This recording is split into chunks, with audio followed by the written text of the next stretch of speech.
Imagine you could spend an entire week scanning ancient ruins and taking photographs of the world's most surreal archaeological sites. Would you be up for it? So, let's do some digging. The first stop on your busy itinerary is Southeast Asia.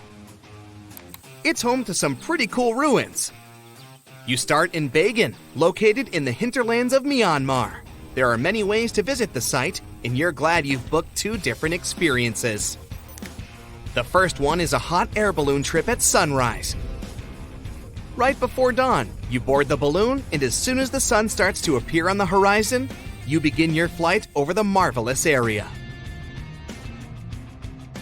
As the sun rises, it glistens on more than 2,000 conic-shaped golden structures. The hot air balloon ride is quick, but it gives you unparalleled views of all the 40 miles over which the site sprawls. Back on land, you rent a bicycle and roam the village of ruins. Some of them are open and allow you to peep inside. These magnificent ruins were built between the 11th and 13th century CE and were mainly places of worship. There were originally over 10,000 buildings, but they were gradually deteriorating over time due to earthquakes. Thankfully, the site became a UNESCO World Heritage Site back in 2015 and has since been preserved. Up next, you catch a flight to Cambodia. You take some time to visit Angkor, the world-famous archaeological site nestled deep within the jungle. Good thing you've brought bug spray with you. The city of Angkor was once the capital of the Khmer Empire from the 9th to 15th century. FYI, the word Angkor means capital city in the Khmer language. The city was founded by King Yasovarman I, and it became one of the largest cities in the pre-industrial world. Researchers say nearly 1 million people live there. Until today, Angkor is admired for its stunning architecture. The Khmer style is recognized in the use of huge blocks of sandstone. The towers are believed to have been once decorated with gold. But today, the site is a maze of vine-covered temples. The city was abandoned in 1431 and wasn't rediscovered until the 1840s. Oh, and just so you know, this is also a UNESCO Heritage Site. It became one in 1992, in case you want to brag to your friends about your culturally rich adventures in the future. Now, your trip continues in Egypt. You're here to visit the Karnak Temple in the city of Luxor. You opt for the most unusual way to get to Luxor. That is, a boat ride down the Nile River. Leaving Cairo, you head south until you reach the famous ancient city. Luxor was once the capital of Egypt and a true hub of power and wealth. That is why the Karnak complex is such a great archaeological site. You choose to visit it at night, and still at the entrance, you are struck by the site's beauty. In the evening, artificial lights cast a golden glow on the temple's statues and stone columns. The temple is huge and was built mainly around the 18th and 19th centuries BCE. Each Egyptian pharaoh from that period left their own architectural mark on the site. The highlight of this tour is taking a walk through the Avenue of Sphinxes and discovering the Great Hypostyle Hall. This hall is filled with towering pylons and solid sandstone columns, a true wonder. From Egypt, you head down to Jordan. Now, if you like terracotta landscapes, you've come to the right place. The city of Petra is a marvel of the ancient world. Located in Jordan's desert, the city was a commercial hub back in the 4th century BCE. The Nabateans, an Arab Bedouin tribe, lived in the so-called Rose City and thrived for many years, having accumulated a significant amount of wealth. The city was known for its innovative water management system, which made the region inhabitable. And yes, you'll catch a glimpse of its ruins on your tour. The rock-carved gate-like structure Petra is famous for what is called the Pharaoh's Treasury. It stands at the main entrance to the site and is said to have a treasure hidden beneath it. Don't forget to stand right beneath it and take one of those classic pictures for social media. Once Petra has been ticked off the list, you fly to southern Europe. More specifically, to the tip of the Italian boot. You have a day trip scheduled to visit the ruins of Pompei. Pompei can be reached by car from the city of Naples. It's home to the eerie yet well-preserved ruins of a city that was once engulfed by lava. When Mount Vesuvius erupted in 79 CE, it left the city of Pompei completely buried under millions of tons of volcanic ash. The ancient city was first discovered by beneath the volcanic rock in the 16th century, but it was first cleared from debris in the 1870s. Today, you'll be able to walk down the streets of these ancient Roman ruins and imagine what the town looked like in its heyday. Pompei was a vibrant and rich municipality. The site's ruins revealed that many areas of Pompei had boasted impressive bakeries, markets, and even houses with balconies, which were a sign of great wealth at the time. And believe it or not, even some artworks survived the eruption. Archaeologists found well-preserved frescoes and murals with mythological creatures. All this indicates that members of the high society lived there. The city even had thermal baths and showers made from luxurious materials. While you're still in Europe, you'll hop over to visit the iconic Stonehenge. It's a perfect day trip if you stay in the city of London, just a short train journey away. Stonehenge dots the Salisbury Plain in Wiltshire, England, and is one of the world's most recognized ancient ruins. More than 5,000 years old, these curious stone rings are some of the oldest stone structures on the planet. Created out of sandstone, they are shrouded in misery. Who built them and why is still largely unknown. Popular theories claim that Stonehenge was used as a great solar calendar, built to help people keep track of days, weeks, and months. Talk about hard work to create a mere calendar, huh? In the final leg of your trip, we'll take you to explore the Southern Americas. In Guatemala, in Central America, you'll find ancient Mayan ruins. The lost city of Tikal is a city made of 3,000 buildings, the remains of the capital of the Mayan Empire. You can compare its importance to such cities as London or New York today. The North Acropolis is Tikal's most ancient complex of monuments. Built solely by human hands in 350 BCE, it served as the resting place of kings and chiefs. Back in the day, the step pyramid temples were painted a beautiful red. Mayans loved that color. Today, of course, you'll only see the limestone. You might wonder what made such a great city turn into ruins. Well, archaeologists have no clue about the cause of Tikal's decline. Until today, this question remains unanswered. Was it a drought? Disease? Maybe we'll never know. Are you in the mood for some Mayan ruins? Chichen Itza is an archaeological site with the best preserved pyramids on Earth. Located in Mexico's Yucatan state, this Mayan city is well over 1,500 years old. At its peak, it was home to 35,000 people. The site covers 1.9 square miles and has many ruins spread throughout it. The highlight is El Castilla, a tremendous step temple, rising 80 feet above the ground. Its most peculiar feature is that it has 91 steps on each of its 4 sides, including the upper platform, which makes for 365 steps, the same as the number of days in the solar year. Phew, what an intense trip! Time to head home now and soak it all in. See you next time! Now, if you could get into a time machine and travel back to 1969, you'd see something spectacular. What you're looking at isn't some random desert. It's one of the most powerful waterfalls, completely dry. In the summer and fall of 1969, the American side of Niagara Falls stayed without water. It lasted 6 months. Researchers wanted to study the rock face of the falls. They were afraid it was going to become too unstable because of erosion. Erosion is the process when natural forces, such as water and wind, wear away earthen materials. For example, if you see glacial ice become muddy, it means erosion is happening. 3 waterfalls that cross the international border between Canada and the United States together make something we know as the magnificent Niagara Falls. The 3 waterfalls are the Horseshoe Falls, the American Falls, and the Bridal Veil Falls, in order from largest to smallest. The American Falls are fully on the American side, while the Horseshoe Falls are primarily on the Canadian side, divided by Goat Island.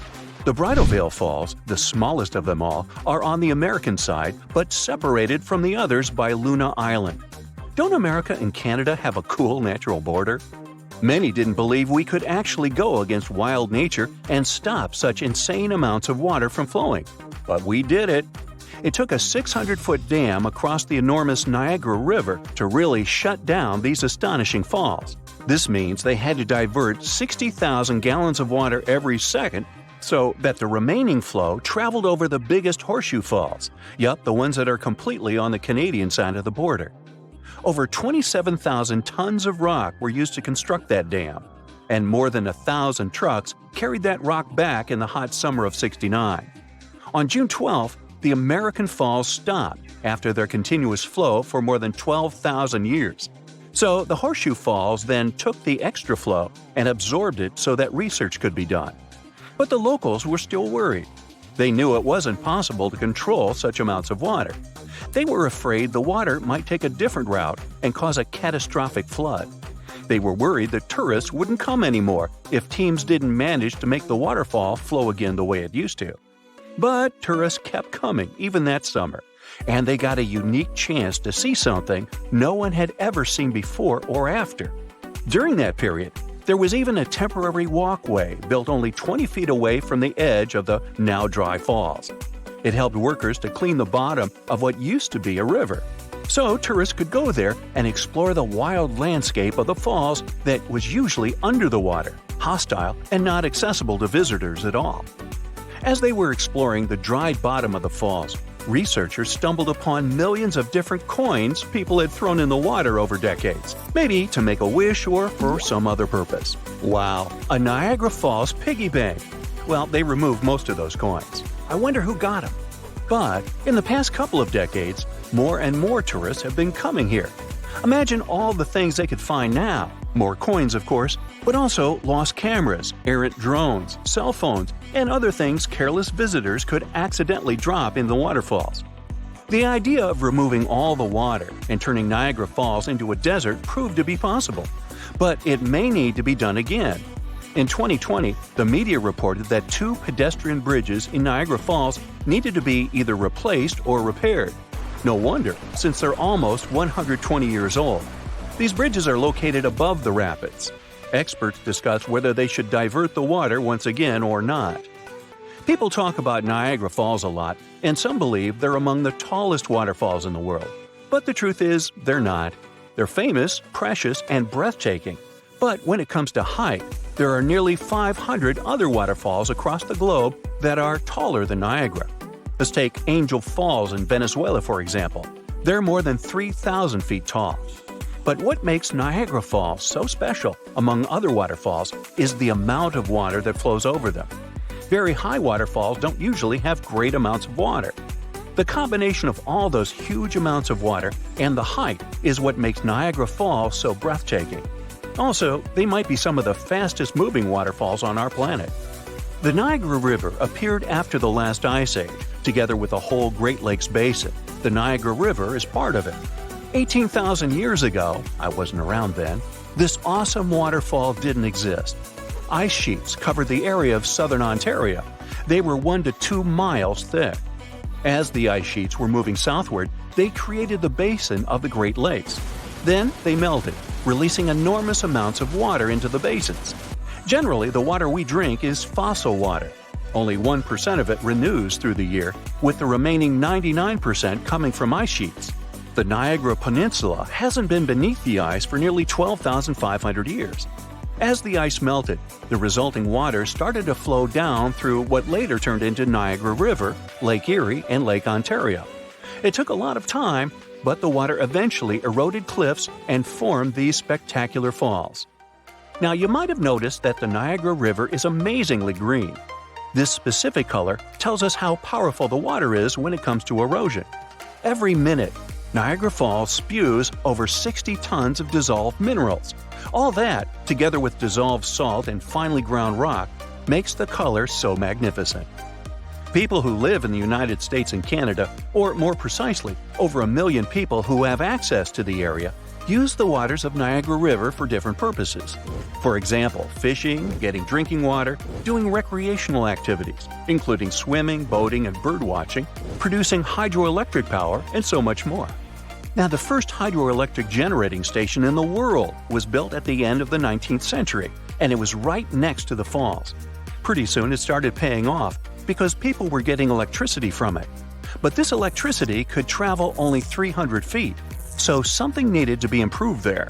Nikola Tesla was the one who took up the challenge and made the necessary changes. He discovered that electricity could travel long distances if an alternating current was used. Today, several Niagara Falls power plants provide over 2 million kilowatts of power. Okay, I'll tell you another interesting thing. 1969 wasn't the only time when Niagara Falls stopped. Back in 1848, the water didn't flow over the falls for up to 40 hours. Now, the falls were already very popular among tourists and a useful source of energy for local people, so no wonder they freaked out. Nature was to blame this time. Ice blocked the source of the Niagara River. An American farmer was the first one to notice it. It was March 29th, and he went for a walk right before midnight. Soon, he realized he couldn't hear the powerful roar of the falls. He quickly went to the edge of the river and stood there in shock. There was hardly any water. Factories and mills had to shut down because they depended on that water. Turtles were just wandering around. Fish didn't survive. Some people took a walk on the river bottom, taking little things they could find there as souvenirs. But 2 days later, on March 31st, people heard a distant rumbling coming from upriver. It was getting nearer and louder until a wall of water appeared in front of their eyes. And one of the world's greatest attractions that millions of tourists visit every year was back in business again. Magnificent and, in the end, invincible. As it should be. From thousands of dollars worth of treasure to brand new phones and ancient cities, let's dive into the water and see what we can find. Imagine going to the river to enjoy a boat ride. Who wouldn't want to take a couple of pics to make the memories of this trip last forever? Oops, the water split. Luckily, you've taken precautions and put your gadget in a waterproof bag. But what if you drop your phone to the bottom of the lake along with this case? This is what happened to some people. A scuba diver and a YouTuber dived into a river popular with tourists and lost some of their gear worth $20,000, including new iPhones and some jewelry. Oops. You might be familiar with the image of a car getting pulled out of the water, either from the movies or TV news. Large cargo vessels sometimes sink, and trucks inside them go along. That's what happened with the Thistlegorm wreck. It sunk in 1941 in the Red Sea, and these Bedford trucks were inside. Want to see something more valuable, like treasure? A British cargo ship was carrying a heavy load of silver ingots, but the vessel sank. Treasure seekers knew there was silver on the ship.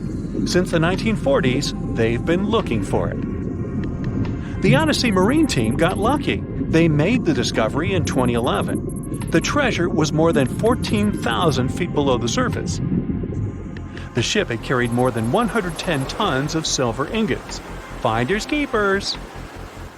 The Odyssey team kept 80% of the treasure and gave 20% to Her Majesty's Treasury. Of course, there were more items on the ship, like letters, teapots, and silk sheets. You can see them in the exhibition called Voices from the Deep at London's Postal Museum. Now, how about some underwater art? Sure, here you go, Polynesian moai statues. These statues have been discovered in several areas across the world. For instance, Easter Island is full of different size statues, but many of them can also be found in Cancun, Isla Mujeres, and Punta Nizu, Mexico. Seeing full-body statues from thousands of years ago under the water would probably be a lifetime experience. Gold coins are also popular items found in shipwrecks. Many divers come across coins worth a lot of money. But there's one diver in Florida who truly hit the jackpot. In 2015, they stumbled upon nearly $1 million worth of treasure. The discovery was 51 gold coins, 40 feet of ornate gold chains, and a rare coin that was made for Philip V, the King of Spain. They were once frightening and dangerous, and they still look spooky. Yo-ho! I'm talking about pirate ships. One pirate shipwreck from the 18th century was excavated off the coast of Colombia in 2015.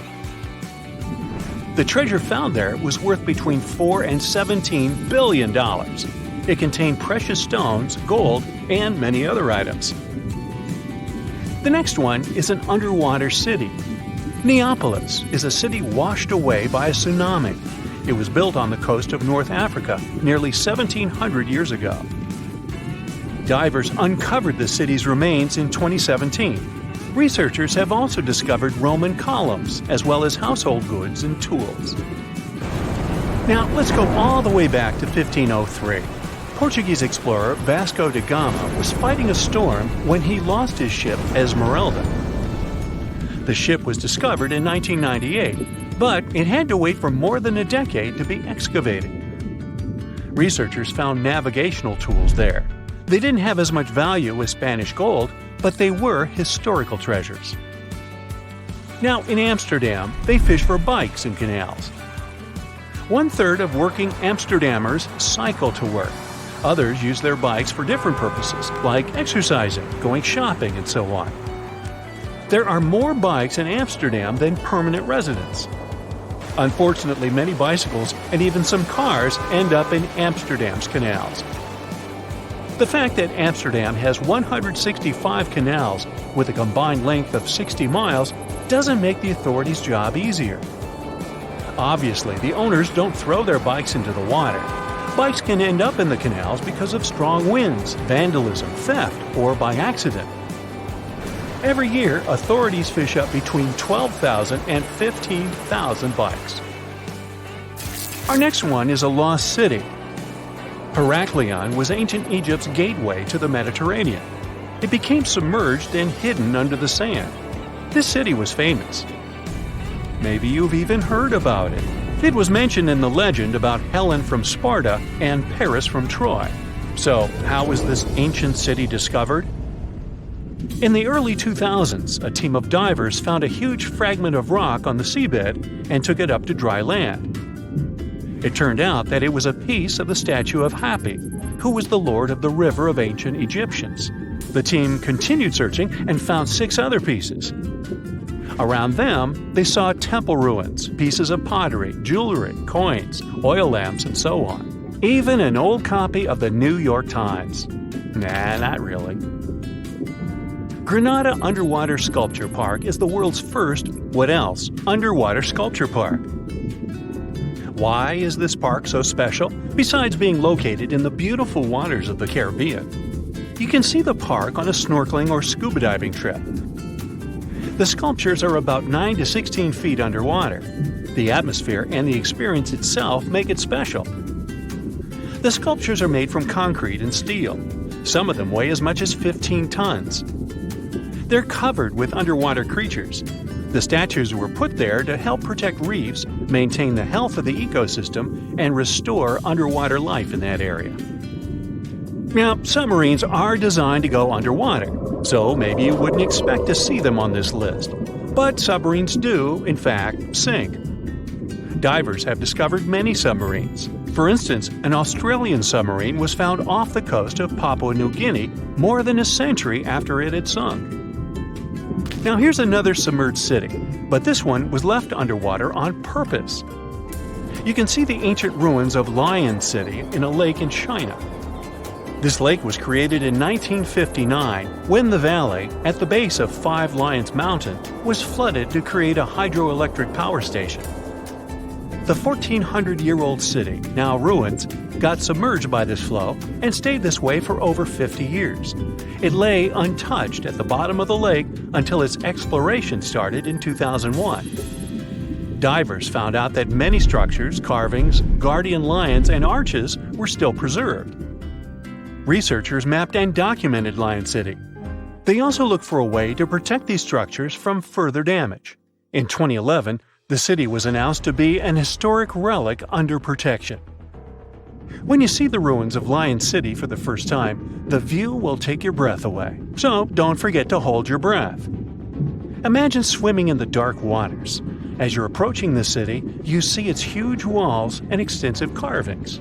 Marvelous, isn't it? The Cancun Underwater Museum is probably the largest museum of its kind in the whole world. It wasn't lost, per se, but now it's home to an aquatic ecosystem. Who wouldn't want to combine scuba diving and snorkeling with a visit to a world-class garden with 500 sculptures?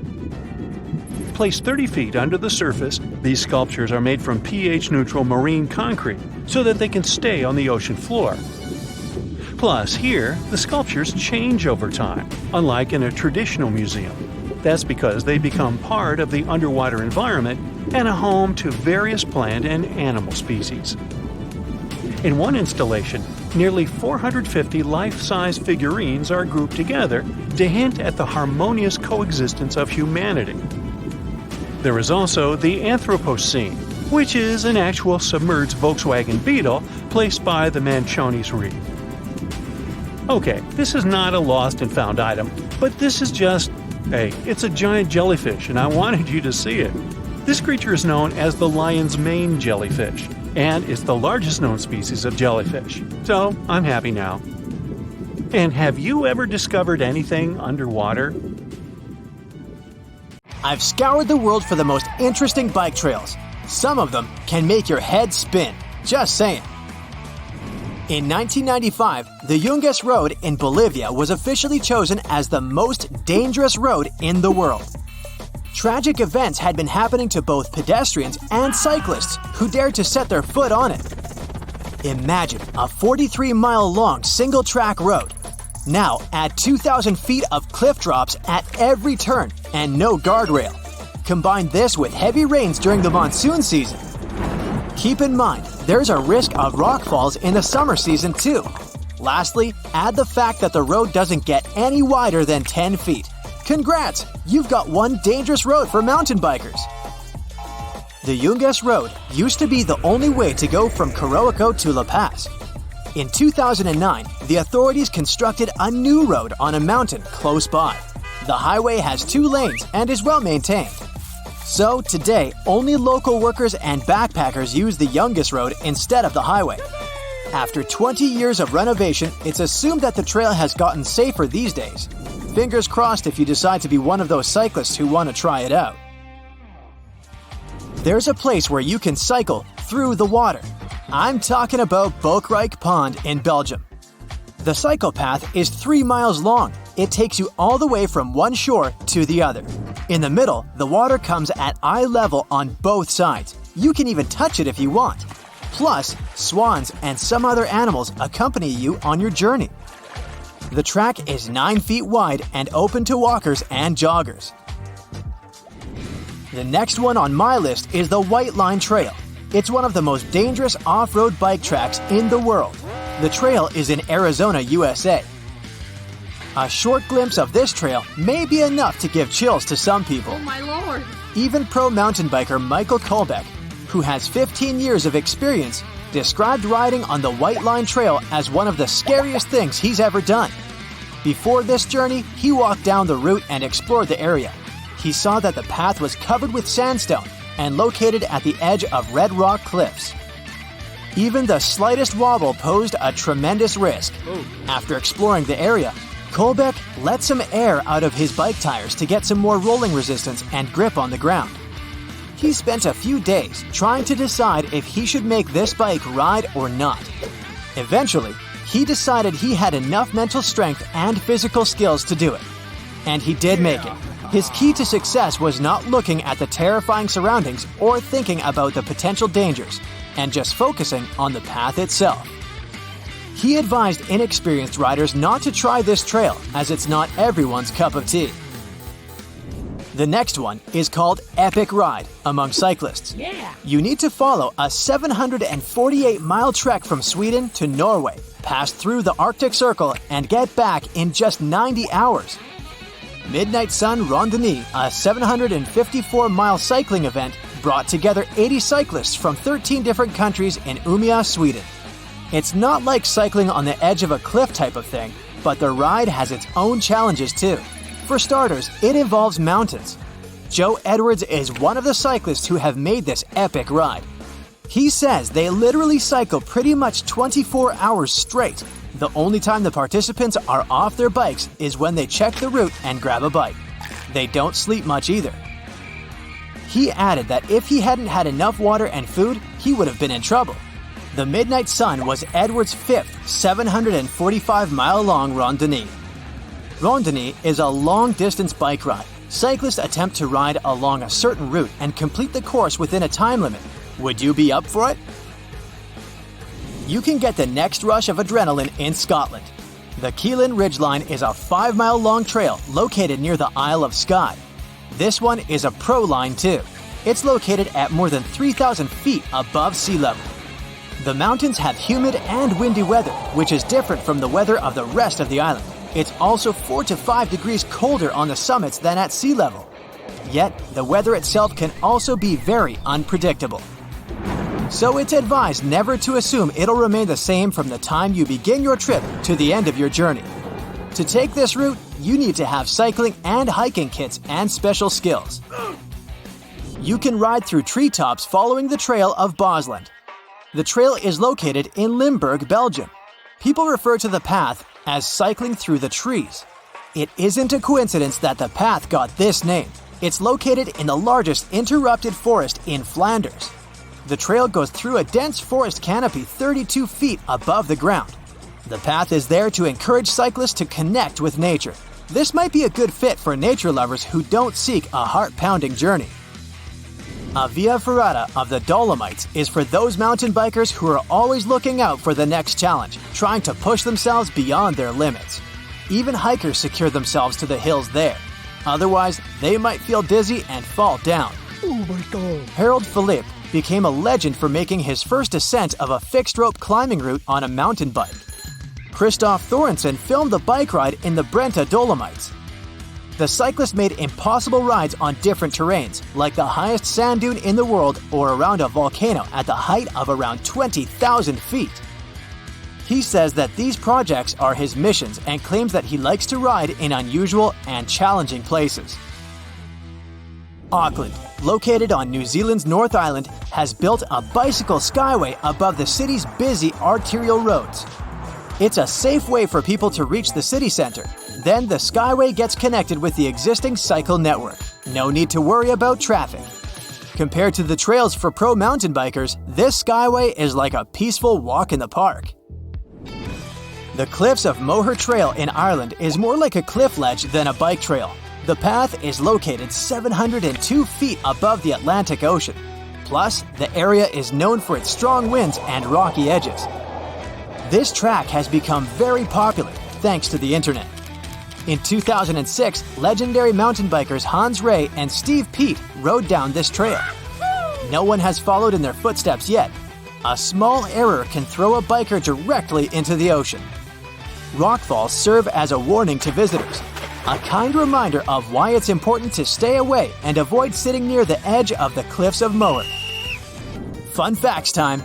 The biggest bike parking in the world is in the Netherlands. The bikes there remind me of hundreds of people in a concert hall or at an Olympic stadium. Cycling has become a way of life in the Netherlands. Bike theft is also very common, so all these bike owners need secure and convenient places to store their transport. In Utrecht, for instance, 43% of all trips are made by bike. So the city has built a parking lot with the capacity to store more than 12,500 bikes. It has indoor ramps for easy access. Plus, there's a digital system to direct riders to empty spaces. But imagine having to find your bike among all those different-sized, colorful bikes. Oh my God. Oh, and did you know that the Netherlands is home to more bicycles than people? There are over 22 million bicycles and only 18 million residents. Comment below if you're adding these bike-related places to your vacation or bucket list. Bright, colorful flashes of pink and green light up the sky. You're watching it from your backyard in Pennsylvania. That's not something you're used to, but it's very likely to happen more often in the near future as the northern lights are shifting south. Northern lights, or auroras, appear as a result of solar storms. The sun is a huge ball of molten gases that are constantly moving, so such storms aren't rare. Our star produces a huge amount of energy that goes our way. It travels as electrical charges at the speed of about 3 million miles per hour, no big deal. When all those tiny particles from the sun reach Earth's atmosphere, they give some of the energy to atoms and molecules in its upper layer. The atoms and molecules can't hold it and give it off as light. You can see it as spectacular auroras around the magnetic poles of the northern and southern hemispheres. If you were watching them from space, they'd look like large ovals. The brightness, colors, and shapes auroras take depend on the altitude where the lights are formed and what particles take part in the process. In the northern hemisphere, locations like Alaska, Canada, and much of Scandinavia normally get to see the brightest lights. The biggest solar storm ever was recorded in 1859, and it was so powerful that the northern lights were spotted in Cuba and Honolulu, and southern lights were seen as far up as Santiago, Chile. In latitudes like that of New York, people were able to read newspapers in the dark under those northern lights alone. If something similar happened today, it would have caused $1 to $2 trillion in damage. With solar activity and pressure from the solar winds increasing, the aurora belt's borders are currently shifting south. Solar activity goes in cycles, each of them 11 years long. We're now in solar cycle 25, which started in December 2019, and will reach its maximum strength between November 2024 and March 2026. So, geomagnetic storms will become stronger and probably even reach G5 levels. Those levels are their strength ratings. For you to see the northern lights south of the Great Lakes, a storm must be rated at least G3. G5 storms will be able to produce auroras that will even reach Florida. In case you don't want to wait for the sun activity to peak in 2025, head north if you're in the northern hemisphere, or south if you're in the southern hemisphere. Auroras down there are known as the Southern Lights, or Aurora Australis. It doesn't have to be cold for you to see the northern lights, it just has to be dark. Auroras are active throughout the year. You can't see them from April to August in the northernmost parts of the world because it's light 24/7. It's also important that there isn't any precipitation or clouds in the sky. Those will block your view. Light pollution won't help either, so move away from any cities. Try to get to an elevation to maximize your chances of spotting the lights. They can appear in a whole variety of colors, including white-gray. The green-yellow part you're most likely to imagine while thinking of the lights is just the easiest to spot with an unaided human eye. Sometimes you might not see the lights at all, but your camera will still catch them. They might seem dangerously close to Earth, but the closest the northern lights ever get to us is 50 miles. For comparison, planes normally fly at around 6 miles above the surface, and that already seems like a lot. The distance from Earth defines the color of the auroras. When atoms giving us this spectacular show collide closer to Earth, you can see blues and violets in the sky. Green and red auroras are born further away from our planet. Earth isn't the only planet to have northern lights. Jupiter and Saturn both have strong magnetic fields, and scientists spotted auroras up there using the Hubble Space Telescope and the Cassini and Galileo spacecraft. It looks like Saturn's auroras are also caused by solar winds, but it's not so clear about Jupiter. Despite what you can often see online, the northern lights aren't going to disappear altogether. Once the sun passes its activity peak and becomes less active, both the northern and the southern lights will happen less frequently, but will still be gorgeous. Another beautiful, rare phenomenon is called the green flash. It happens shortly after sunset or before sunrise when the sun is almost entirely below the horizon, and the Earth's atmosphere bends and scatters light from it. People mostly spot it over the ocean. It can also be yellow, blue, or purple. About once a year, you can spot a rare firenado in the US. Fire tornadoes start when a strong wind picks up heat from a fire. They are made of a flame or ash. They're different from regular tornadoes because they don't start from cyclones. Firenadoes are about as tall as the Leaning Tower of Pisa. Unlike firenadoes, fire rainbows or rainbow clouds don't cause any damage at all as they don't have anything to do with fire. You can only see them when the sun is very high in the sky and its light is passing through ice clouds, so they're pretty rare. The rainbow halos are just as unique. Again, it takes a specific type of ice crystals in the clouds of the surface of the Earth to bend light from the sun into a perfect ring. The same thing can happen with moonlight. The only difference will be that the moon halos are usually white, and sun halos can be rainbow-colored. A white rainbow is another rare illusion, this time created by fog and water. Like a usual rainbow, it's formed when light is shining through droplets of water. It loses color because fog droplets are hundreds of times smaller than those of rain. A white rainbow is sometimes mistaken for a moonbow. You can spot this one at nighttime as the moon illuminates it. That's why it's not so bright. If you ever see an upside-down rainbow in the sky, that's a circumzenithal arc. It's not really a rainbow, but a kind of halo like those around the sun or the moon. This optical phenomenon is caused by ice crystals in the upper atmosphere. You have the best chance to see a circumzenithal arc when the sun is rather low in the sky. It happens super rarely, but it can rain without a single cloud in the sky. It's sometimes called a sun shower because it looks like the rain is falling straight from the sun. In reality, rain clouds are at a distance from that specific location. With sun rays being angled, the clouds become out of sight. Then, it takes just a little wind to blow the rain in your direction. If you ever travel to regions with high altitudes, you might see something called penitentes. Those ice spikes form only in a really cold and elevated environment where the air is dry. The sunlight turns ice directly into vapor instead of melting it into water. That's why these blades of snow and ice up to 15 feet tall start to pop up on the surface of the Earth. One of the rarest types of clouds is lenticular clouds that look like giant mountain hats. They're formed when moist air travels over a mountain or a mountain range and gets into an area of turbulence. Volcanoes can produce bolts of lightning.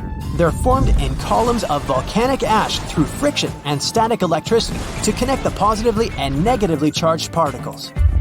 To understand how it works, you can rub a balloon across your hair or your feet across a carpet and then touch a metal doorknob. Once a year, just for a few moments, a waterfall in Yosemite turns into a fireball. In winter and early spring, two streams flow down El Capitan Mountain.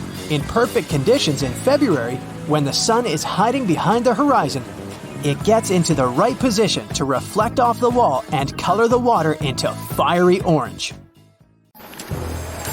The story goes that two Mayan twin boys loved to play ball. Sure, they were really good at it, but they also made a lot of noise when playing. The lords of the underworld soon became bothered by the sound and summoned the two boys to the underworld, a place the Mayans called Xibalba.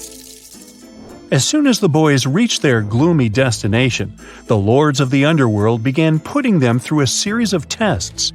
Soon enough, the inexperienced twin boys failed the tests and lost their lives. But this was not in vain.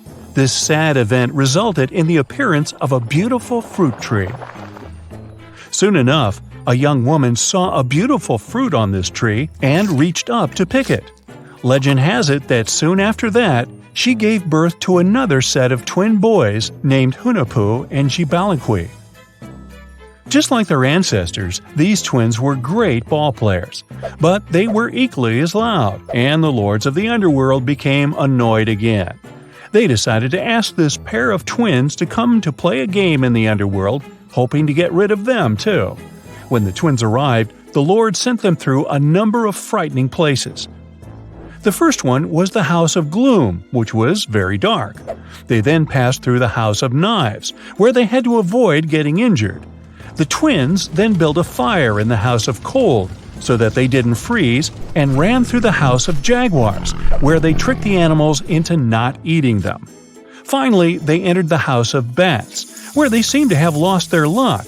One of the bats managed to run off with Hunahpu's head.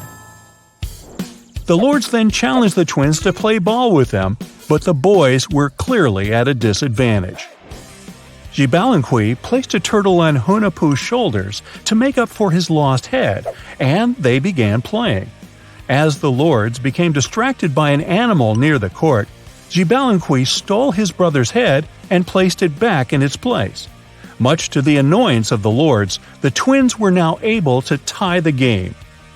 Hunahpu and Xibalunqui continued to perform a series of tricks for the lords of the underworld. One of them involved Xibalunqui injuring Hunahpu and then bringing him back to life. The lords were so impressed by the twins' performance that they asked them to do the same trick on them. Of course, the twins agreed, but after performing their trick on some of the lords, they refused to revive them. Seeing what had happened, the lords of the underworld admitted defeat and begged for their lives, promising not to intervene in the lives of people ever again. Hunahpu and Xibalunqui were happy to have avenged their ancestors and gained the respect of the lords. Legend has it that the lords of heaven were so impressed by the twins that they took them to live in the sky by turning them into the moon and the sun. The Maya civilization was one of the most dominant indigenous societies in history, and their folklore and traditions are still discovered and studied today. They used to live in a territory called Mesoamerica. It was made up of modern-day Mexico and parts of Central America like Guatemala, Belize, Honduras, Yucatan Peninsula, and El Salvador. They lived from 1800 to 900 BCE and up to 900 to 1500 CE. Apart from their impressive legends, the Maya were very skilled inventors. They're known for their calendars, writing systems, farming methods, and sports. Their writing, for example, was found preserved on buildings and stone monuments, as well as in rare books and pottery. It's a system made out of more than 800 hieroglyphics in various combinations. Each of those signs was said to represent a syllable. Their writing system was deciphered by accident by Tatiana Proskorakov, an American woman who initially studied to be an architect. Since she didn't find a job in her field, she eventually became a Mayanist in her own right, despite not being academically trained. She was the first to notice that the Mayan upended frog glyph meant birth, and that their toothache glyph meant the date when the king ascended to the throne. It made it easier for scientists to pinpoint birthdays, as well as the names of the rulers of a specific Mayan dynasty. They also invented the concept of zero, which is seen as one of the greatest innovations in mathematics, physics, and human history altogether. Sure, even back then, people understood the idea of having nothing, but the concept of zero as a number is a relatively new invention. A fun fact about Mayans is that they really liked hats. The bigger your hat was, the more important you looked. Not only was it a sort of fashion statement, but it also made them look taller, which was a big deal for their aesthetic. The Mayans also came up with one of the most intricate and complex calendars in human history. It was the first to use zero as a placeholder. Their calendar ended on December 21st, 2012, which led some people to believe that it translated to the end of the world. Obviously, that was not the case. It just so happened that the date coincided with the end of a Mayan cycle of years. But you know, as advanced in science and astronomy as they were, they did make some mistakes. One of them was their belief that the world was flat. Their theory was that the four corners of the world were watched by the brother lords, who kept the sky from falling over their lands. Hats off for their menus, though, as they were well-known chocolate eaters. They turned eating chocolate into a form of art. The drink they made wasn't really like the hot chocolate we enjoy today, though. The recipe included mixing cacao with water, honey, chili pepper, cornmeal, and other ingredients to make a foamy, spicy drink. The ritual of drinking cacao was a crucial part of their celebrations. We're not done discovering all the amazing parts of their architecture and civilization. It was only a few years ago that a Maya pyramid was found at Tonina, in the Mexican state of Chiapas. It was estimated to be more than 1,000 years old. The reason why it escaped archaeologists for so long was that it lay hidden under what was believed to be a natural hill. The ruins of two Mayan cities have been recently discovered in the Mexican state of Campeche. Why didn't we find them until now? Well, they were concealed by really thick vegetation, which made it difficult for archaeologists to reach them.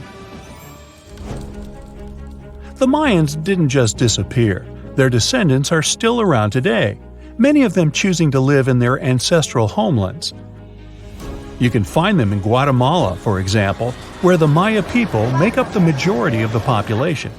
Overall, the Maya ethnic group contains people that speak different Mayan languages, such as Yucatec, Quiche, Quechua, or Mopan. They had no idea what a spa day was, but the Mayans really enjoyed a nice sweat once in a while. Sweat lodges were discovered around ancient Mayan sites. They were built out of stone or adobe. These rooms were an essential part of their cleansing and healthcare rituals. One of the earliest sweat lodges was found in Quello in northern Belize and appeared to date back 3,000 years.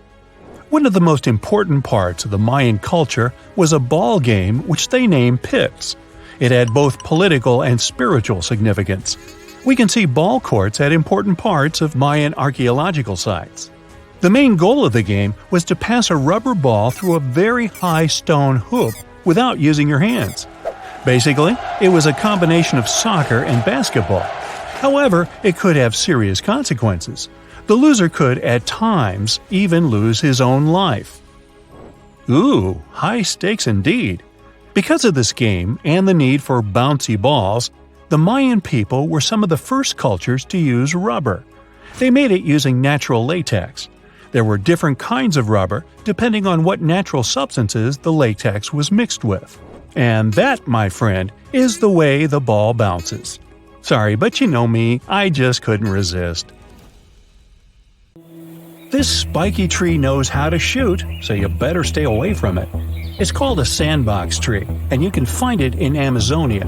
Initially, its seeds are formed in the shape of a small pumpkin. As time goes by, they harden and mature. But here comes the fun part.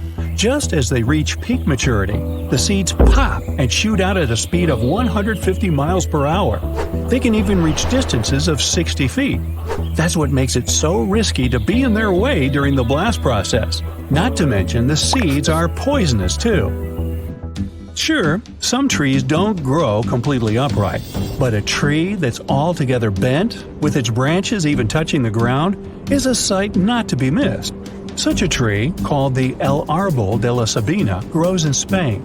Its shape depends on the wind, as the tree bends in its direction. As a result, not only does it often have a weird shape, but it can also change it completely during different times of the year. This flexible tree can reach more than 26 feet in height and tends to grow in the most improbable of locations, like on rocks. Now, how about a tree that's as old as dinosaurs? Discovered in 1994, the Wollemi pine tree species can be seen in the Blue Mountains of Sydney, Australia. It dates back to over 200 million years, so it's easy to believe dinosaurs might have even roamed around it. Since these trees are endangered and only 100 exhibits exist to this day in the wild, the scientists don't feel like disclosing their location. They want to make sure the trees are well preserved. Also, they're important for science, as studying them may help us uncover new information on the Earth's past. The bark of the tree can teach us many different things, like different temperature periods or exposure to various chemicals. The Tree of Life gets its name because it's able to withstand difficult conditions and actually thrive. Located in the desert outskirts of Bahrain, the Prosopis cineraria has a very deep root system, which allows it to survive in the scorching heat. The scientists still can't find out how it manages to get sufficient water. It's so special that it gathers over 50,000 tourists each year. La India Dormida in Panama is a mountainous area that's shaped like the body of a sleeping girl. It's part of a bigger, mysterious region called La Val de Anton, one of the largest inhabited dormant volcanoes in the world. And it has some pretty weird trees too, square ones. Even the rings of these trees, meaning the interior of their trunks, are the same shape, with sharp edges, sometimes even at a perfect 90-degree angle. Researchers have tried to piece together why these trees grow in this particular shape. They even tried taking samples of some of the trees and planting them elsewhere, to see if they retain that shape. It wasn't the case, so it's clear that the odd shape of the trees has something to do with the valley itself. Some people believe that a local farmer might have originally planted the trees in boxes, forcing the trees to grow like that to reduce lumber waste, since round trees often end up being cut in sharp angled pieces. One of the oldest and biggest trees in the world is found in the Sequoia National Park of the United States. It's called General Sherman and stretches at 275 feet. It's almost as big as the Statue of Liberty. Its circumference is equally as impressive, as near the ground it is around 102 feet around. As for its age, we can only guess it to be between 2,300 and 2,700 years. That's an old tree! There are a lot of beautiful species of trees out there, but none as striking as the rainbow eucalyptus found in the Philippines. It almost looks hand-painted because of its multicolored layers of bark. This tree also shades its layers irregularly, which means it shows a lot of colors at once, from green to blue, then purple to orange, and then finally reaching brown. It's not used for decorating purposes, but rather for paper manufacturing. Located in Namibia is a tree that's also weird in shape and pretty dangerous, the bottle tree. Okay, in terms of shape, it's pretty self-explanatory, with a round trunk that narrows down toward the top. But the milky sap harvested from the tree is extremely poisonous. Legend has it that local hunters used to dip their arrows in it for added efficiency. It does look really beautiful during bloom season, with flowers that grow in pink and white with a red center. Now, to see a crooked tree every now and then isn't so special. But to see a whole forest of them, you'd have to travel to the Polish town of Gryfino. Near it, there is a forest made out of 400 oddly shaped trees. They've been curved with mechanical intervention. They didn't just grow like that, but their purpose remains a mystery to this day. Some have said it's because the wood from the trees was intended for furniture, or even for the construction of boats. But either way, the forest was eventually abandoned. A silk cotton tree has taken over the ancient Ta Prohm temples of Cambodia, creating a spectacular view. The massive branches of the silk cotton trees were free to grow over the structures for ages, going back as far as the 12th century. The temples have been restored and are accessible to tourists. The dragon's blood tree grows in the Canary Islands of northwest Africa. Locals used to say that once a dragon passes away, it transforms into a tree. Standing at an impressive 50 feet in length, the tree is named like that due to its red sap, which can be harvested from the bark. The red substance to this day is used for dyes and in medicine. One of the biggest, oldest, and most impressive trees in the world is the Sunland Bobob tree. It's 72 feet high and has a circumference of 155 feet. It's located in South Africa. What makes it even more spectacular is the fact that it is naturally hollow inside. So, a small lounge was set up inside the tree back in 1933. It initially could support up to 20 individuals, but it can now host up to 60 people. Not to mention, the tree dates back over 6,000 years. The silver birch tree spread across Scandinavia and northeast Europe and found a way to reflect light. Its bark became lighter in color, and during the colder season, when its branches also freeze over, the site is something of a natural winter wonderland. It also developed a partnership with a fungus that connects to its roots and fans out under the forest, gathering up nutrients that trees can't reach. For these services, the tree gives the fungus sugars in return. The birch's companion is dangerous and shouldn't be consumed by people. It's easy to recognize with the classical scarlet-topped red-sprinkled mushroom head. A natural festival not to be missed is Japan's cherry blossom season. The pinkish-white blossom is deeply rooted in Japanese culture, going hand-in-hand with a local saying called Mano no Arare. Was I even close on that? Which relatively translates to the fact that everything is temporary, regardless of how perfect or beautiful it is. Should you ever visit Japan, you'll quickly see that the cherry blossom symbol is everywhere, from company logos to even clothing or household items. Yosemite National Park in California once had an amazing tree structure that was turned into a tunnel. It was a coast redwood tree, stretching 227 feet tall. It was nicknamed Wawona, the Native American word for the hoot of an owl. The tree fell in 1969 because of a heavy snow, but it survived as an ecosystem for animals, plants, and insects. It's now called the fallen tunnel tree. One tree species, known as Verkapelsvivervet, well, you read it, is the rarest plant on Earth. The Guinness World Record book recorded one single tree of its kind off the coast of New Zealand. It wasn't always that lonely, but humans brought goats to the island, which nipped at every other member of its family. Ow! Luckily, scientists are looking at ways to plant new specimens.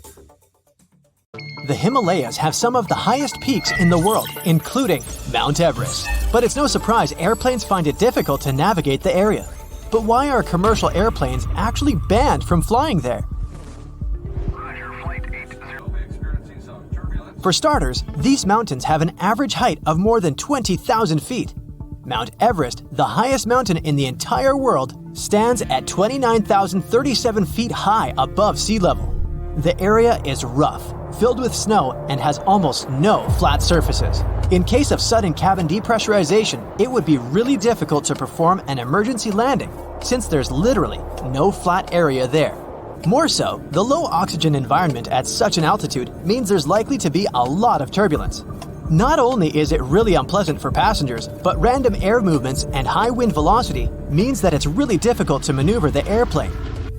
This area is also quite low populated, so there's not much there in terms of radar systems.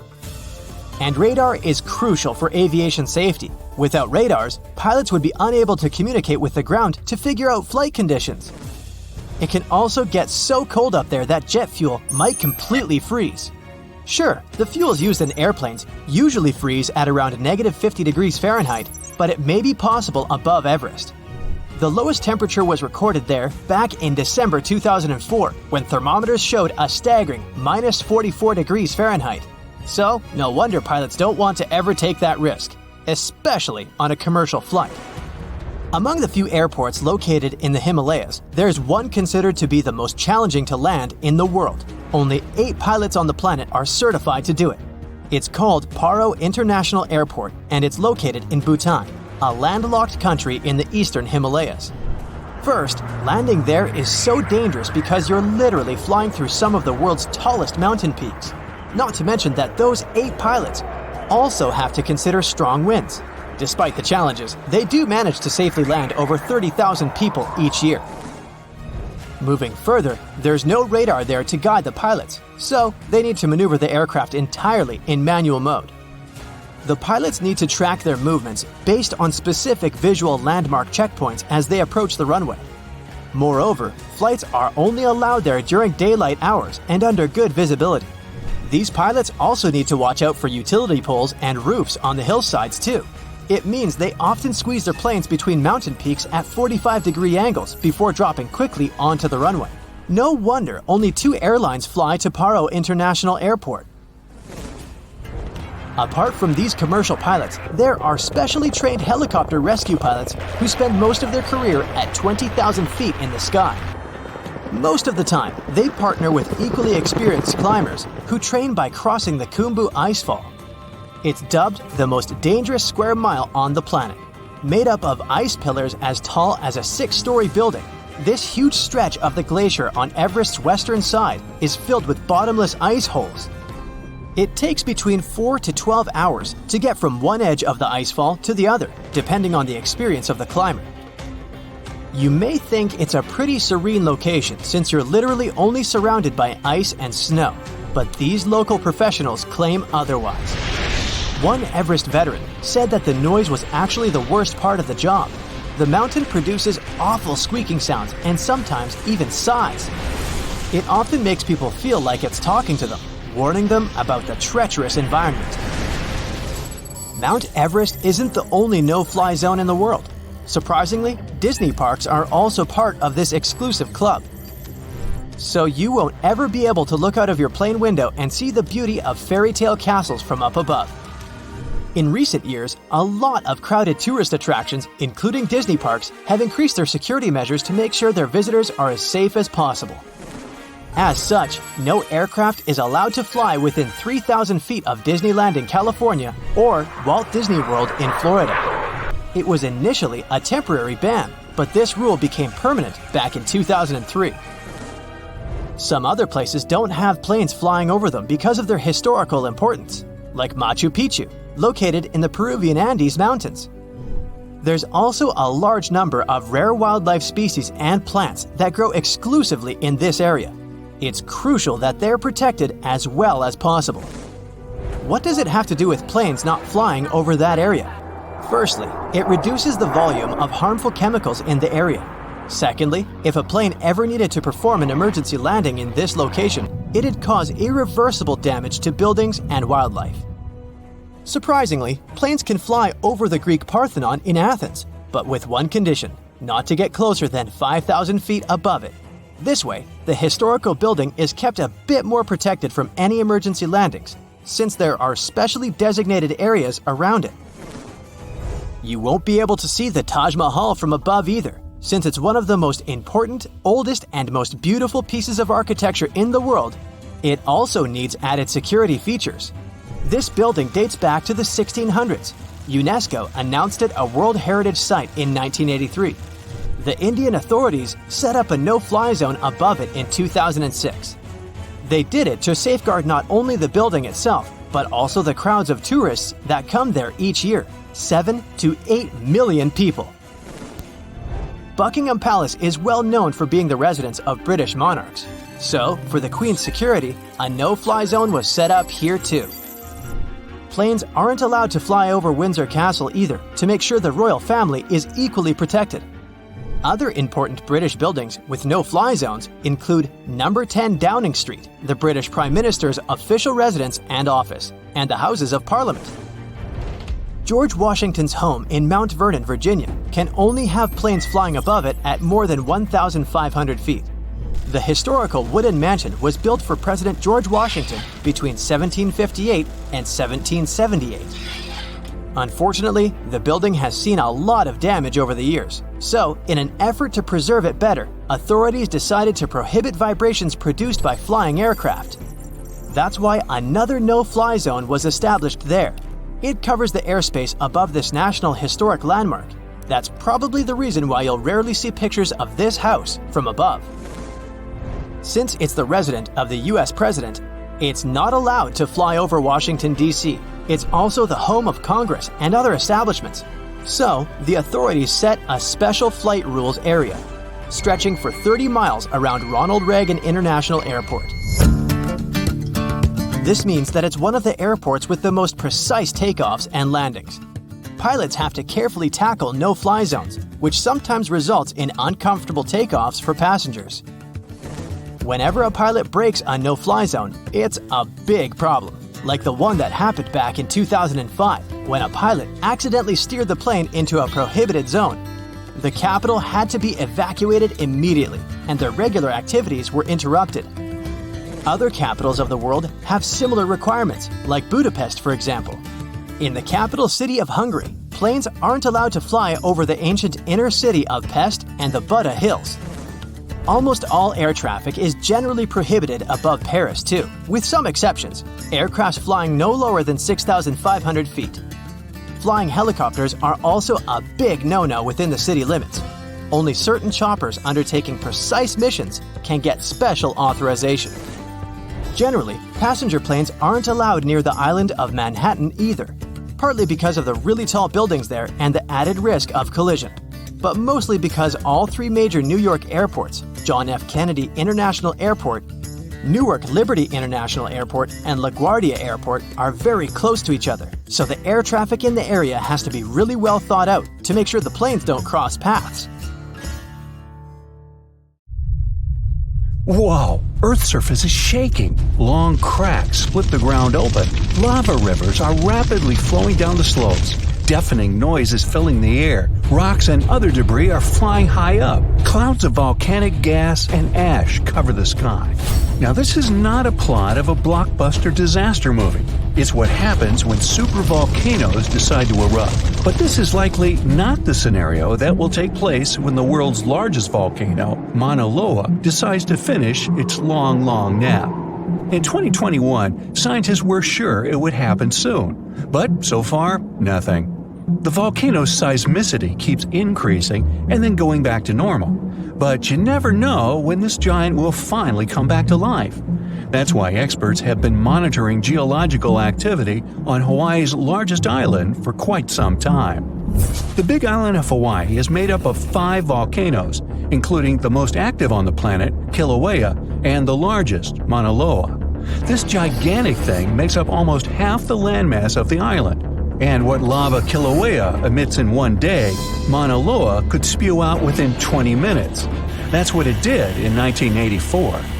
While Mauna Loa's smaller sibling has been throwing tantrums for a while, the giant has been slumbering ever since its last eruption. But very recently, the Hawaii Volcano Observatory has recorded more than 200 mini-earthquakes below Mauna Loa. It likely means an increased flow of magma down there. Good morning! The volcano might be waking up, or not.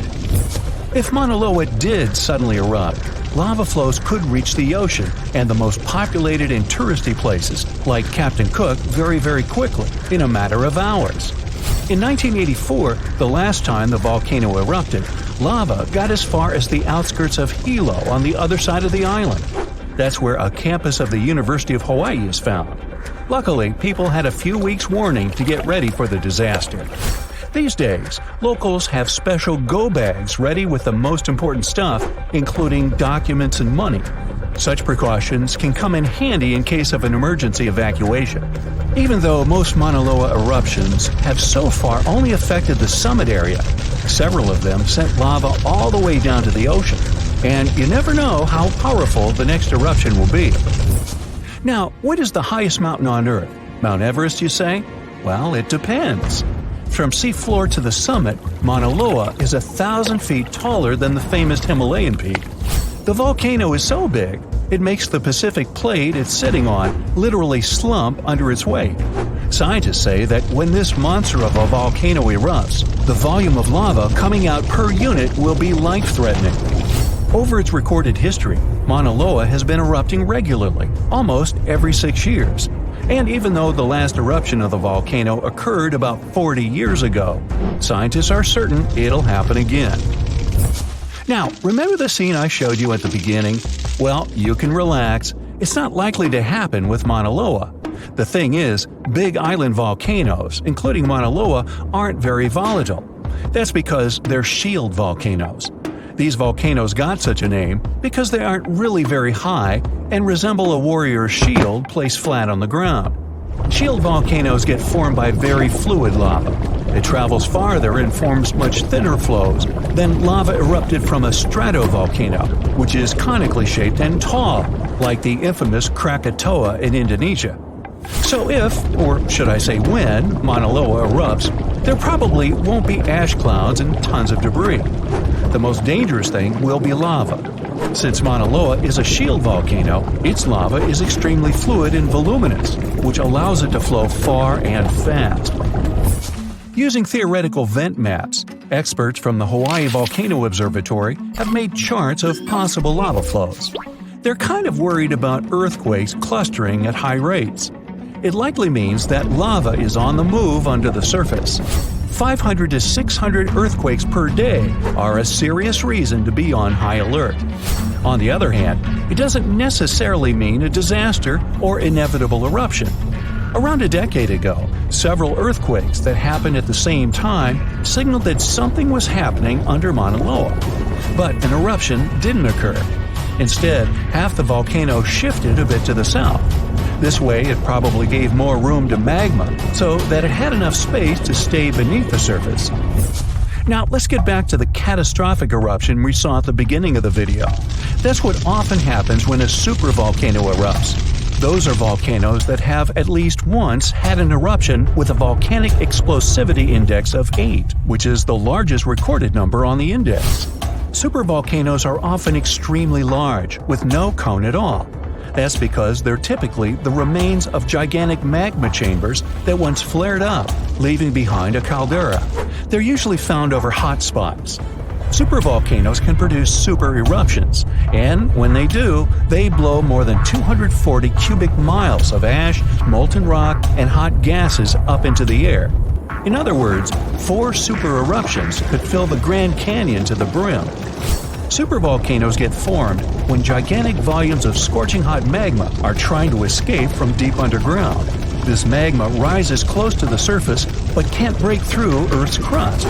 That's why a huge pressurized pool of bubbling magma gathers at a depth of only several miles. The pressure keeps growing because more magma is trying to get to the surface until, bam, a super eruption occurs. The most recent super eruption happened in New Zealand.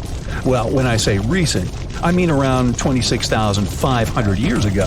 Nah, I wasn't around then. That's when a supervolcano beneath the surface of Lake Tahoe spewed into the air more than 300 cubic miles of ash and pumice. Imagine 500,000 Great Pyramids of Giza flying up at the same time. That's how incredibly powerful that eruption was. But the most exciting and confusing thing about the eruption was that the Tahoe volcano simply didn't go off like many others. At first, everything was going as usual.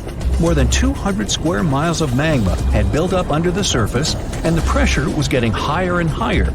But after the rock cracked and the first part of lava rushed out of the crater, something went wrong, and the supervolcano took a break. Only several months later, the disastrous eruption shook the ground, and thousands of tons of lava, rocks, and ash flew high into the atmosphere. But the age of supervolcanoes isn't over. The most infamous of them all is probably the one in Yellowstone National Park. This giant handles at least 3 mega-powerful eruptions, and who knows how many smaller ones.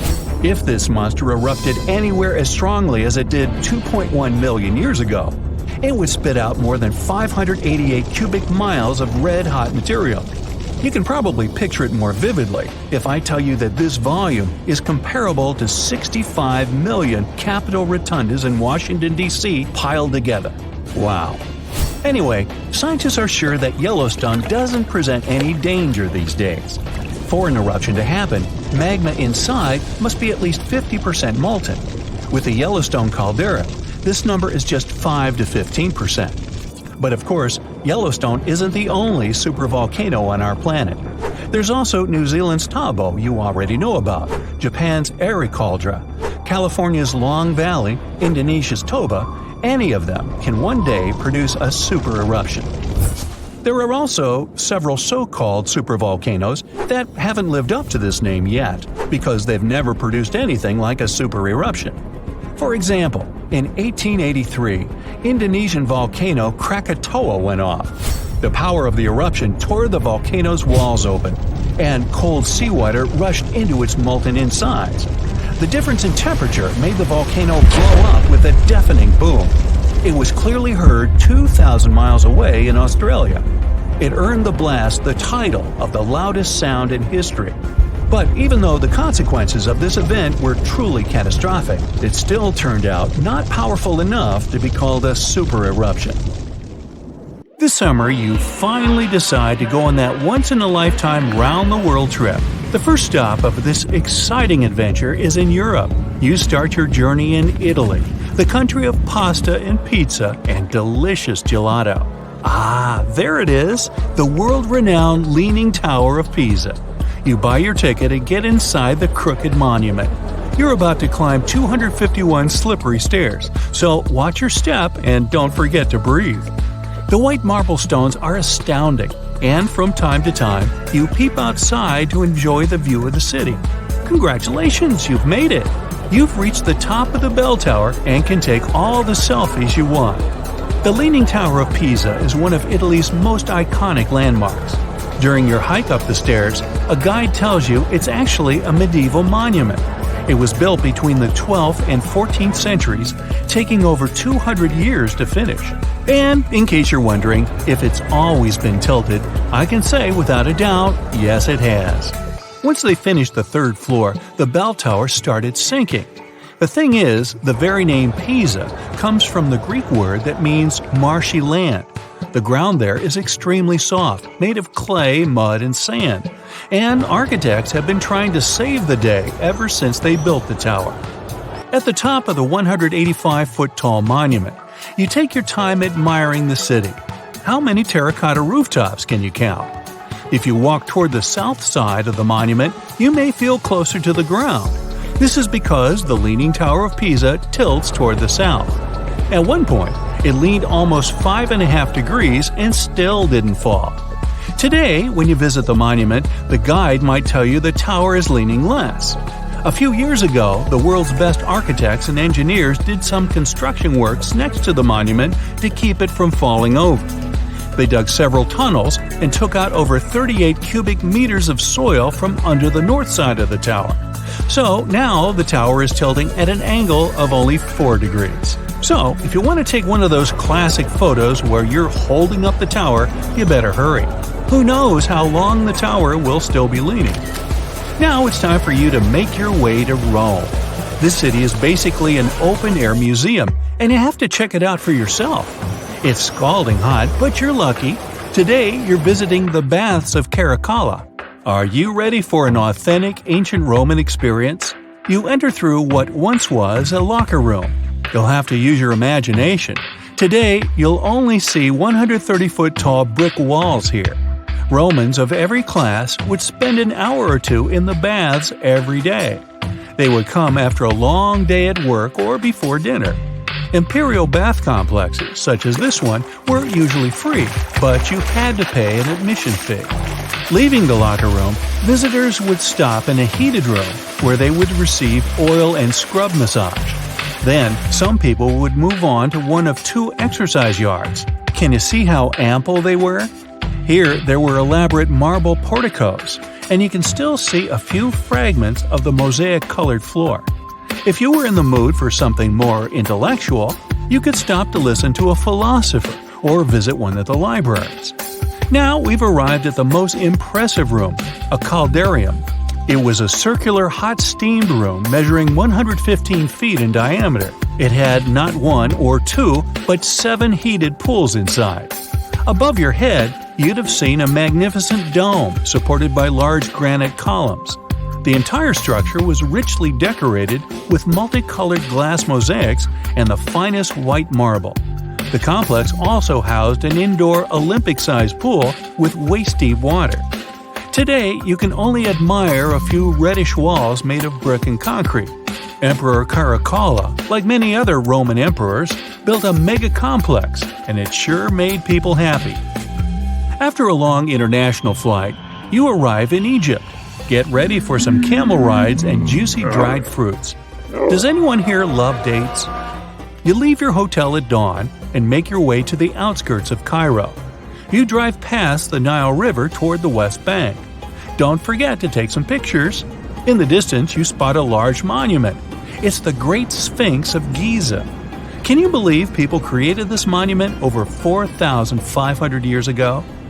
Once you get closer, you see the Great Pyramids just north of the Sphinx. You learn that, unlike the pyramids, the Sphinx was carved directly from the bedrock of the Giza Plateau. Until today, it's one of the largest statues in the world, measuring 66 feet in height and 240 feet in length from paws to tail. The face of the Sphinx looks a tad beaten today, but according to archaeologists, it wasn't always like that. A Photoshop reconstruction of the Sphinx gives it a very different look. As you can see, at one point, the Sphinx's nose was chopped off together with parts of the chin. Scientists believe that the statue is a representation of the great pharaoh Khafra. This is why its face resembles a human so much. Just below the eyes, a dark carved line was added to represent the charcoal eyeliner ancient Egyptians used to wear. Fun fact, this wasn't only a beauty habit. It protected their eyes from ultraviolet rays. In a desert region that gets so much sunlight, this might come in handy. Until today, researchers debate whether or not the Sphinx had a beard. Many believe that if it was meant to depict a pharaoh, it most likely had a braided beard that got destroyed by erosion or humans. Even today, you can still see the remains of a regal headdress on the head of the Sphinx. These head ornaments were associated with power and royalty. Now imagine that the stripes are blue and gold. This is probably what it looked like when the monument was first constructed. There's no evidence of how long it took to build the Sphinx, but it was likely very long, as the carved details are pretty impressive. If you're lucky, your guide might take you to one of the secret chambers inside the statue. If they're real and not just a myth, I mean. The crystalline waters of Greece. Whether you arrive by boat or plane, you're in for a real treat. This is the focal point of archaeological sites. You arrive at Mandrake Marina in port, but wait a minute, you don't see any monuments around.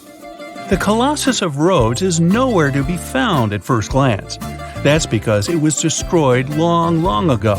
Before tumbling down during a mighty earthquake, the great statue was considered one of the 7 wonders of the ancient world. If you saw the Colossus in a picture, you would probably mistake it for Lady Liberty. Well, that's actually not a coincidence. Apparently, there's a connection between the Statue of Rhodes and the Statue of Liberty. They were both built as symbols of freedom, and Lady Liberty is often referred to as the modern Colossus. The Colossus stood at 100 feet tall, but today all you see is a concrete jetty with a huge gap in the middle. Now, imagine a bronze statue straddling both ends of the bridge. The Colossus was built back in the 3rd century BCE, and 900 camels took part in the construction. The statue existed for approximately 54 years before it was ruined by a powerful earthquake. It hit the city so hard that all that was left of the statue was one very large foot. Even so, people kept visiting the monument. Are you ready to head home? Thanks for joining me on this journey, and don't forget to tell me what your favorite site was. See you next time! You find yourself at a food fair in Iceland when you see it for the first time. Volcano bread. You eat a slice and oddly enough, it actually tastes good. Unsure of how this works, you check out the baking process. Is this kitchen really strange looking, or is it just me?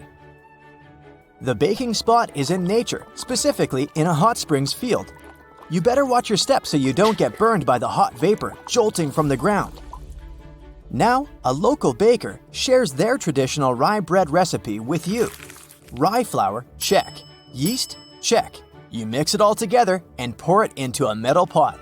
Next on the list is digging the hole where you'll place the pot to bake. You dig for about 16 inches until you can see the water bubbling from the ground. If you want to do it like a local, you'll use your finger to check the water temperature. Yikes, that's hot. Actually, the ground is heated by lava. Iceland is one of the most volcanic regions in the world, with over 30 active volcanoes at any one time. After you bury the bread in volcanic soil, you leave it there and wait 24 hours until it's ready. The next day, the bread is fully baked and super tasty. And the best part is, you just participated in an ancient Icelandic tradition. People have been doing this since at least the 1800s. Imagine it's your first day of work in a museum, and your assigned task is to clean the mask of Tutankhamun. You grab your cleaning utensils and then, oh no, this can't be happening. You just broke Tutankhamun's beard. I never wish this to happen to anyone, but this is actually a true story. Back in 2014, an employee at the Egyptian Museum knocked off the beard of Tutankhamun's mask and glued it back on, hoping no one would notice. This mask was discovered in 1922 and is considered one of the 10 symbols of our human civilization. Oh, and the best part of this story? It took historians until 2016 to discover the poor glue job. So, if you visited the museum between 2004 and 2016, maybe you saw the glued beard. If I say Sahara, what comes to mind? An infinite desert landscape, right?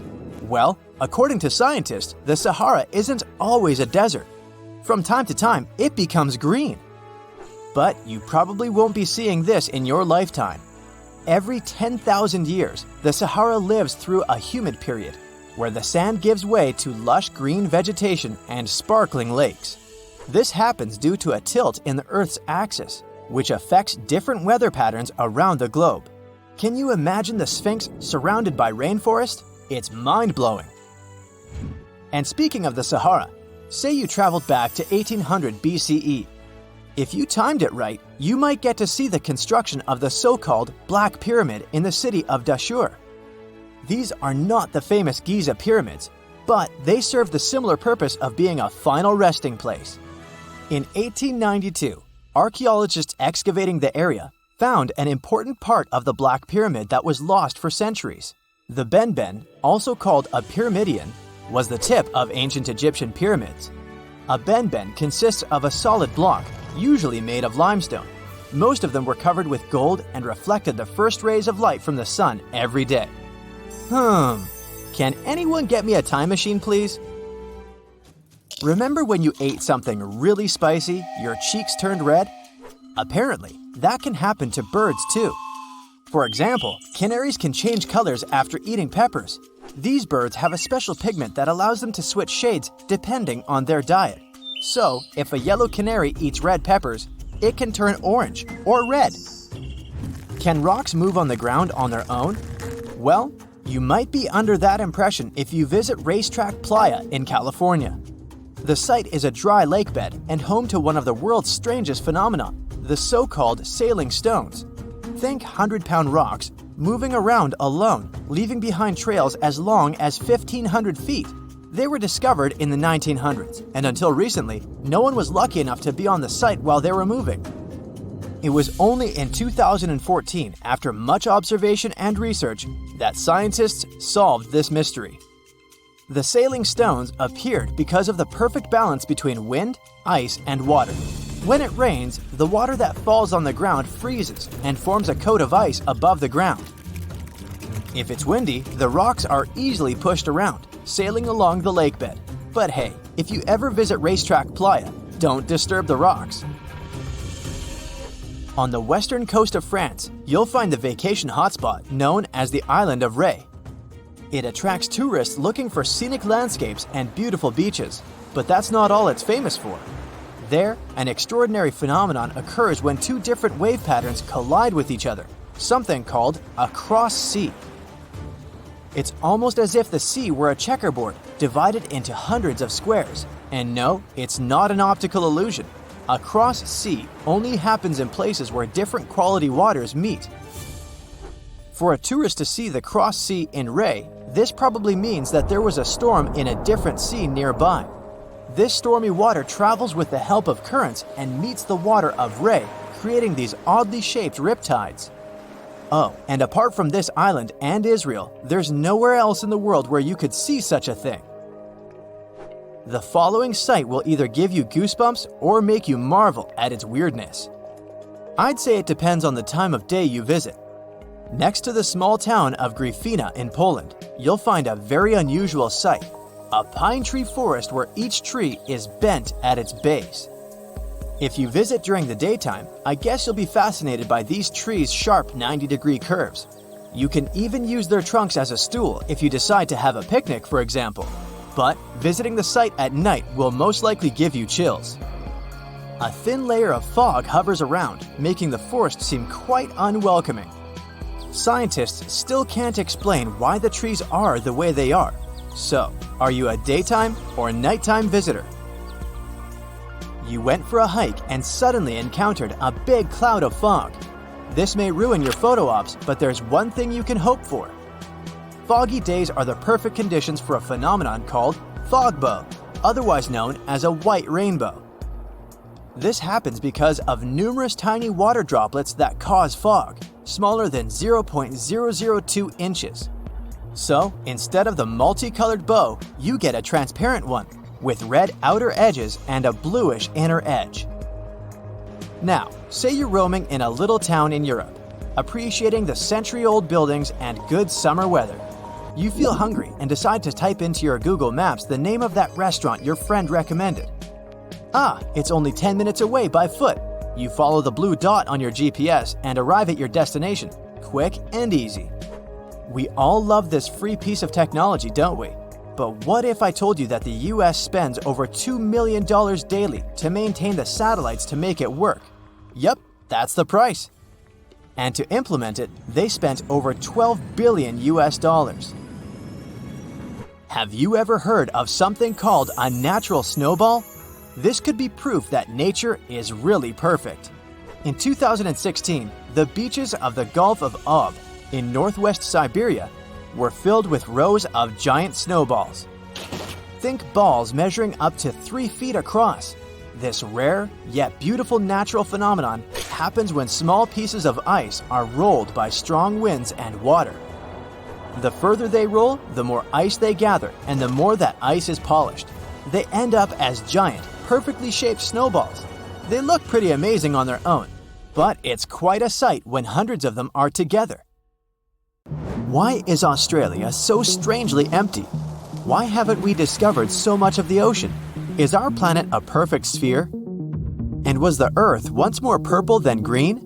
I bet you didn't know these facts about our planet, so let's find it all out. Australia is really massive.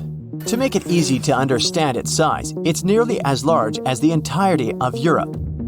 Home to around 26 million people, Australia is among the countries with the least population per area.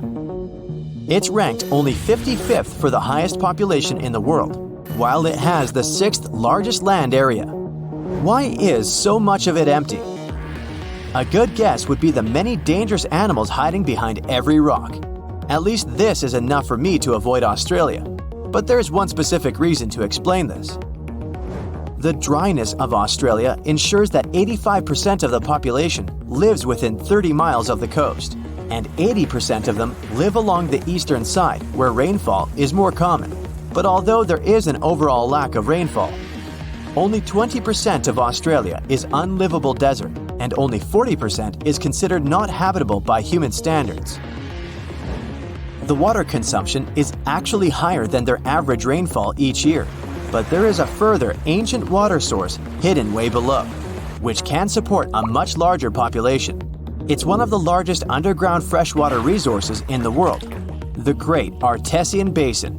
It covers a staggering 656,000 square miles, which is 1/5 the size of Australia. It holds enough water to cover the Earth under a 1.5 feet deep layer of water. Or, more usefully, it could provide enough water for thirsty Australians over the next 1,500 years. Only 6.5% of Australia has soil suitable for farming, so this doesn't seem like a huge amount. But in case you forgot, Australia is big, and this small percentage is about the size of France. With this massive area available for farming, Australia has more than enough to feed its population, with a further 70% of agriculture products that are exported overseas. So, with plenty of land, food, and water, why are the population figures so low? A very slow migration process is the reason. First, only people from the United Kingdom lived there. Then, they opened their borders to other Europeans, and this restriction remained in place until 1973. You would think almost 200 years would be enough time for a lot of people to migrate, but Australia was just so far away. The risk of traveling such a long way and the cost of the journey meant that people from Europe prefer the shorter and cheaper options to migrate elsewhere, like Canada or the USA. For the past 2,000 years, people have understood that Earth is round. But did you know that it's not a perfect sphere? Through the wobbly rotation of Earth, our planet constantly changes its size, very slowly of course. The North and South poles are surprisingly flat. Earth is pretty much like a ball being squished. Imagine there's a giant hand with the fingers pressing at both poles. Because of this pressure, the equator pushes a little outwards. Along with an uneven gravitational field, Earth has loads of gravity glitches, some positive and others negative, creating an uneven, rocky, and bumpy surface. Some places on Earth have more gravity than others. If you weighed yourself along the equator, you would weigh 0.5% less than at the poles. Not a whole lot, and definitely not worth the trip to change your weight. If you were to measure the length from the center of the Earth towards the furthest point of Earth, You would be shocked that Mount Everest isn't at the end of it. Instead, it's along the equator, which is the pushed-out part. Ecuador's mountain Chimborazo would actually be the tallest point on Earth, as it's the furthest from the center. We still have around 80% of the ocean to map, which is crazy considering how much of the solar system we've explored in comparison. But we're still aware of many of the unbelievable details about the ocean. It covers over 80% of the world's surface, where 94% of the Earth's wildlife lives. And from some of the life in it, up to 80% of the world's oxygen is produced mainly from plankton, algae, and bacteria. One of the most famous already mapped places is the Mariana Trench. It's the deepest point on Earth, as low as almost 7 miles deep. That's a huge 5 times the length of the Grand Canyon and deeper than Mount Everest is tall. It's also home to one of the most ancient seabeds on Earth, casually laying low for about 180 million years. The pressure at the bottom is over 1,000 bars, but although this is 1,000 times more than normal pressure, life still flourishes here. Throughout the ocean, there is an estimated over 3 million shipwrecks lying in the murky depths. Countless artifacts sit there untouched, and there could be more than all the world's museums. The mid-ocean ridge is the longest in the world, reaching 40,000 miles. That's almost 10 times the size of the Andes, the longest mountain range on land. The sun is the reason behind the blue and aqua colors of the ocean. This color isn't from the reflection of the sky, though they are both blue for the same reason. The surface of our planet receives white light from the sun, and it absorbs the orange, red, and yellow light stronger. It doesn't absorb the blue light so much, so it returns to how we see it. Of course, this only occurs based on how pure the water is. If the water is full of mud or algae, they scatter the light and overpower the water's natural blueness. There are many factors that determine what color we see on our planet. Could you believe that the Earth was green before? Instead, it was purple. Chlorophyll in our atmosphere absorbs mainly blue and red wavelengths from the sun and reflects the green ones to what we see our planet as today. Long ago, ancient microbes called retinal dominated the Earth instead of chlorophyll. They absorbed green light and reflected red and violet light. Those microbes had a simpler structure, so they were easier to produce in the low oxygen environment of the early Earth. They provided our planet with a purplish color instead of green. But chlorophyll is more efficient, and as the Earth was developing, it eventually took over. Imagine that billions of years ago, faraway observers could see our home as a small purple dot. I wonder if we could have also been purple. Probably not. The biggest tree on Earth is a giant sequoia named General Sherman. It stands over 280 feet, almost reaching the height of a 26-story building. They believe it to be 2,700 years old, with a circumference of 1,000 inches. Its weight is a staggering 1,800 tons. That's heavy, but it isn't the heaviest living thing on Earth. In Utah, a huge grove of trees called Pando works like a single colony of trees. The massive root system connects all of them together with up to 47,000 stems. It weighs up to 6,000 tons and is 80,000 years old. It makes it the oldest living thing known to humans. Now, what about the biggest area of one being? Off the coast of Western Australia, a seaweed grows to an unthinkable size. The Poseidon's ribbon weed has been growing for 4,500 years, spreading underground clone shoots. It's all connected and shares the same DNA with most of its shoots. It covers a massive 77 square miles, the same size as 28,000 soccer fields, or the size of Nebraska. And it won't stop there either, as it continues to grow by 2 feet each year. It's hard to even picture the scale of these enormous beings. Now, just imagine if they were all purple. Discovering hidden places on our planet is extremely exciting. Today, I'm taking you on a trip that you aren't going to forget anytime soon.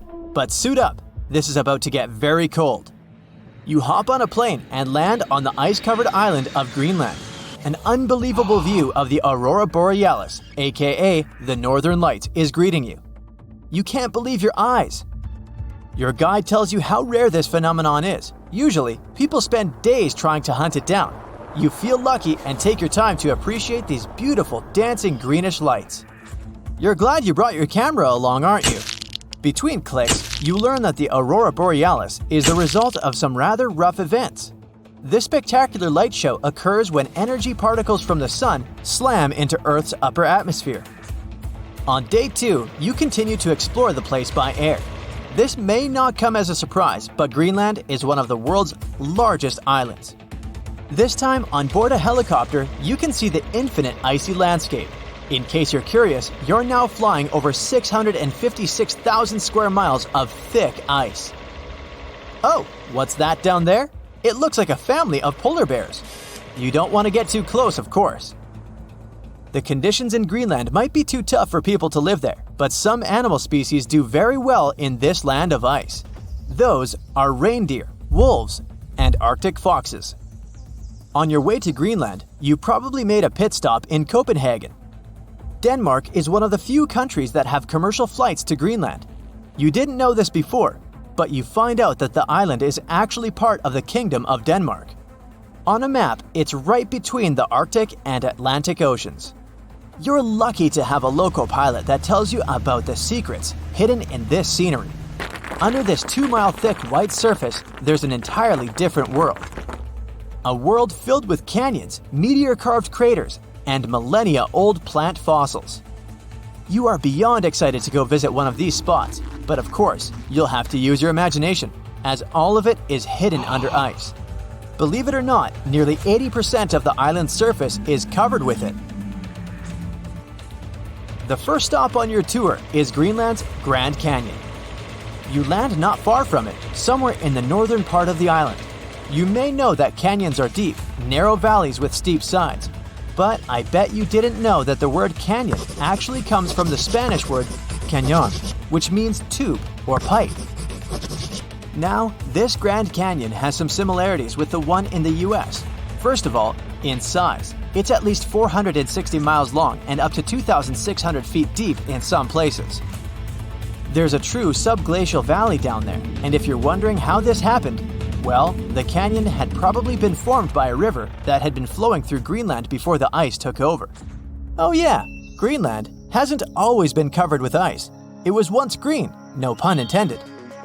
Many other icy places on Earth, such as Antarctica, were once covered in greenery. Scientists have figured out that in the past, Greenland was mostly ice-free. With the help of airborne radar, they made amazing discoveries. By the way, ice is invisible to radar technology. If you have trouble believing it, try putting an ice cube inside your microwave. It won't melt or heat up. A recent discovery of fossilized plants allowed researchers to estimate that Greenland used to be much warmer than they could imagine. 2021 research conducted by the University of Vermont found fossils of twigs and leaves, which left researchers very confused. They expected to discover sand and rocks in the deepest layer of ice, but instead, they found some clear proof of rich flora. Judging by what you've seen of the landscape, it's hard to believe that forests were once growing here. Today, you'll find some tundra vegetation on the coastal part of the island, and that's pretty much it. But according to the genetic material found in these fossilized plants, researchers believe the island used to be much greener. It's very likely that there were insect-filled forests with butterflies and beetles flying around, and the average temperature on the island varied from 50 degrees Fahrenheit in the summer to 1 degrees Fahrenheit in the winter. NASA's Operation Ice Bridge has flown over Greenland more than 100 times. This has allowed researchers to create 3D maps of the island and figure out the age of each layer of ice in Greenland's ice sheet. Ice sheets can help answer many scientific questions as they form over the span of thousands of years. They're layers of snow on top of more snow. The snow gets compacted into ice, which in turn creates what we call an ice sheet. Remember those fossils we were talking about? They're believed to be from the Eemian period, which was 130,000 to 115,000 years ago. According to the groundbreaking 3D footage from NASA, we can see 3 distinct climate periods within the ice sheet. The uppermost layer is quite flat and uniform. If you decided to dig deeper, you'd find the layer formed during the last ice age. It's more complex and rugged. The ice there is darker than what you see on the surface. If you let your mind wander, you can picture what this part of the world looked like when mammoths were roaming around. If you kept digging, you would eventually find leftover ice from the Eemian period I've told you about. Now, canyons aren't the only unusual thing found under ice. If you could sneak a peek under all those layers of snow, you'd see an impressive mountain range and also plunging fjords. In 2017, scientists created a map that showed what Greenland had looked like without all that ice. There was a bowl-like depression in the middle of the enormous island. This depression was most likely an ancient lake. Around it, there was a circle of coastal mountain ranges. This scenery probably resembled the landscapes of modern Patagonia. Big mountains with snowy tops surrounding crystalline lakes. This ancient lake in Greenland is a wonder on its own. Imagine a pit the size of Rhode Island and Delaware put together. The lake is believed to have covered over 2,700 square miles, and back in the day, it was fed by at least 18 different streams. These crystalline blue waters were surely very inviting, and freezing of course. But if you ended up going for a swim, I'd say be careful, as the water could get up to 800 feet deep in some places. On day 3 of your adventure, you discover a true under-ice water park. While you're wandering around the ice-covered island, your guide tells you to be mindful of the cracks in the surface. These cracks are responsible for the modern-day aqua lounge going on down there. Meltwater and rainwater flow down the cracks in the ice all the way down to the riverbeds. This forms a landscape of jewel-like lakes and streams filled with crystalline water. Researchers estimate that about 60 small under-ice lakes exist there. And yes, they're actual lakes. Perhaps one of the most impressive hidden features on this island is a meteor crater. Under the Hiawatha Glacier, you can find a 19-mile-wide impact crater big enough to swallow the city of Washington. Apparently, a mile-wide iron asteroid struck Earth's atmosphere within the past 100,000 years and chose Greenland as its landing point. If anyone had been around to see it, they'd have witnessed a real show, a white glowing fireball cutting through the sky. Scientists speculate that if it had landed on an ice sheet, it certainly vaporized both water and stone. Someone standing hundreds of miles from the impact site would have heard a deafening thunderclap and experienced hurricane-force winds. But it actually makes sense. The approximate speed of meteors entering Earth's atmosphere is 45,000 miles per hour. For comparison, that is 2.5 times the speed of a spaceship. It's bound to make some noise and leave a huge crater in the ground. The Moai statues have been standing tall and proud for hundreds of years. Once people put an enormous effort into carving these grand sculptures, and then they just suddenly stopped making them. But why? Let's figure out this mystery. Easter Island, located 2,500 miles east of Tahiti, has an area of 63 square miles. To this day, it's one of the most isolated islands in the world. Once it was covered with forests, filled with different trees and ferns. But when the first humans came to the island around 400 CE, the forest slowly began to disappear. And starting from 1250 CE, Moai statues began appearing all over the place. People made them from different types of rock, compressed volcanic ash, basalt, trachyte, and red scoria. As it's a volcanic island, these were all the ingredients the creators of the statues had to use. And once the builders completed their work, they covered the statues with pumice. The faces of the statues are different, but they all have distinct expressions with heavy brows and large noses. Their arms are carved into the body. Some have hats on top of their heads. There are nearly 900 statues all over the island. They differ in size. The average height is 13 feet tall, and the largest ones reach 33 feet in height and weigh up to 82 tons. Because the statues have so many different faces, there are theories that they represent and honor ancestors, chiefs, and other important people who lived on the island. But without any clear evidence, it's almost impossible to figure out the true purpose of the Moai. Once they stood beautifully along the coast, watching over people in settlements, and their backs faced toward the spirit world of the sea.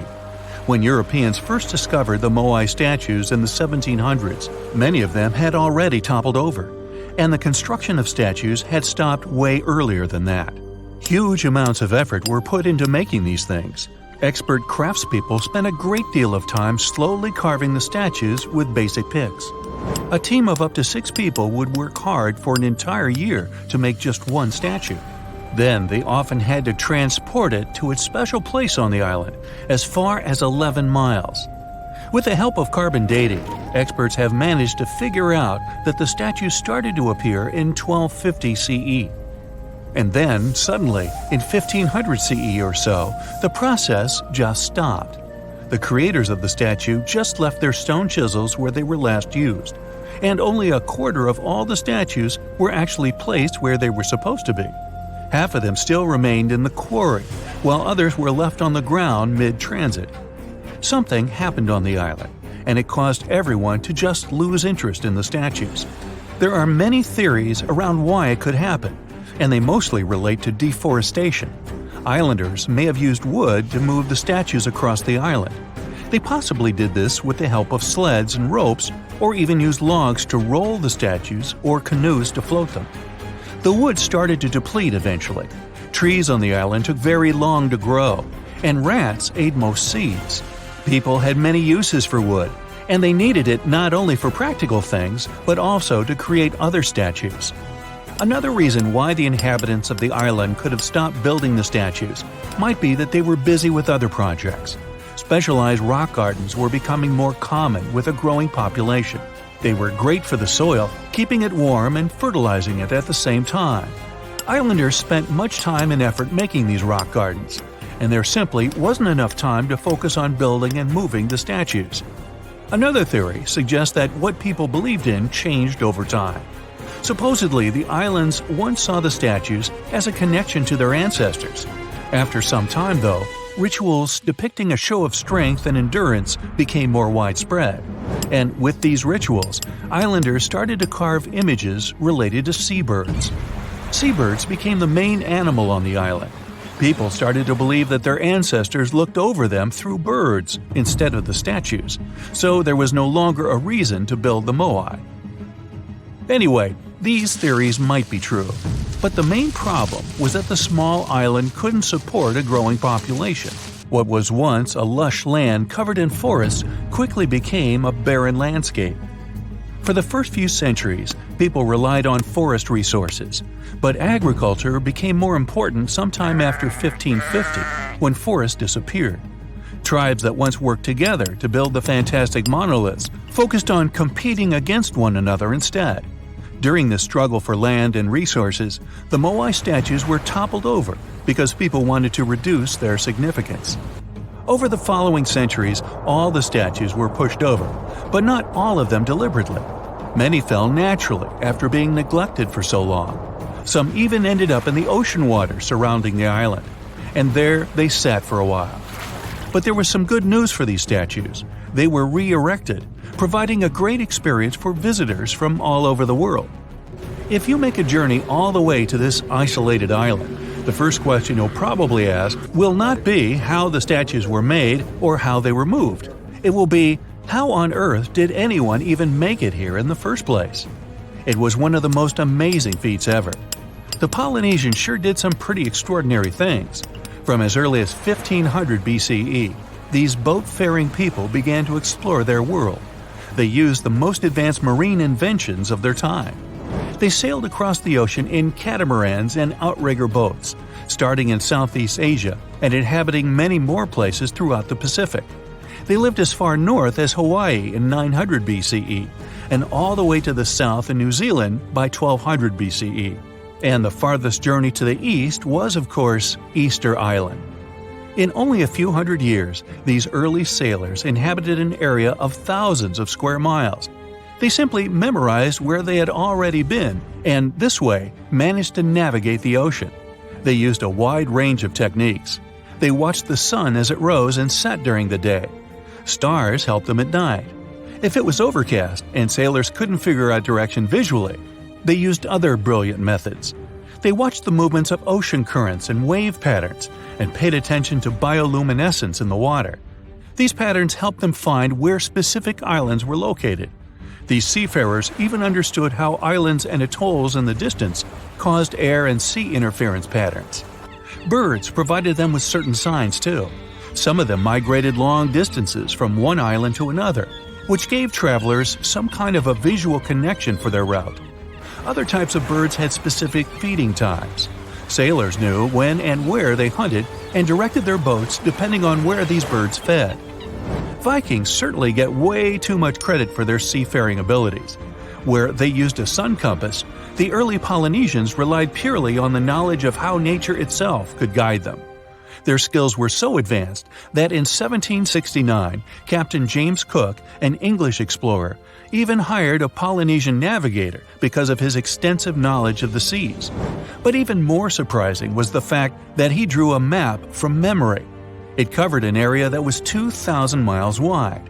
In this region, there were 130 islands, and the navigator knew 74 of those islands by name. At the beginning of their voyage, Captain Cook often disregarded the navigator's advice. But toward the end of their journey, he was very impressed. He also recognized the Polynesians as possibly the most widespread nation on Earth. Here's a riddle. Which U.S. city is so loved that its name should be repeated twice? You guessed it, New York, New York.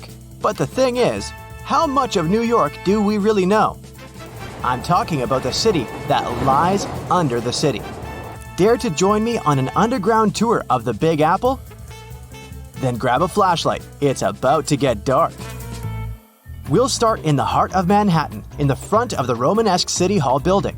Believe it or not, beneath our feet lies New York's oldest subway station, known as the Old City Hall Station. It opened in 1904 on October 27th, a night of true celebration for New Yorkers. People were so excited, some of them spent the entire night riding the trains back and forth. Before this, urban dwellers moved around in carriages pulled by horses. No wonder the subway was such a hit. You might feel like a time traveler stepping inside the Old City Hall Station. The architecture is dazzling and one of a kind. They sure don't make subway stations like this one anymore. Fun fact, the Old City Hall Station would cost $6.2 million if it was built today. Back in the day, it had dozens of brass chandeliers hanging around. It was one of the few spots in town with functioning electricity. And oh, not to mention brand new multicolored tiled arches and stained glass ceilings you can still see today. Impressive, huh? If you decide to wander down the tracks, you might be in for a treat. Underground New York is as fascinating as the city above the ground. But one thing we usually take for granted is the behind the scenes of what the Big Apple needs to function. Down here, you might see one or two of New York's pneumatic mail tubes. These tubes were built back in the 1800s, and they were operational up until the 1950s. They were responsible for distributing people's mail through different post offices. Letters flew at an impressive speed of 35 miles per hour. That's almost as fast as a professional runner.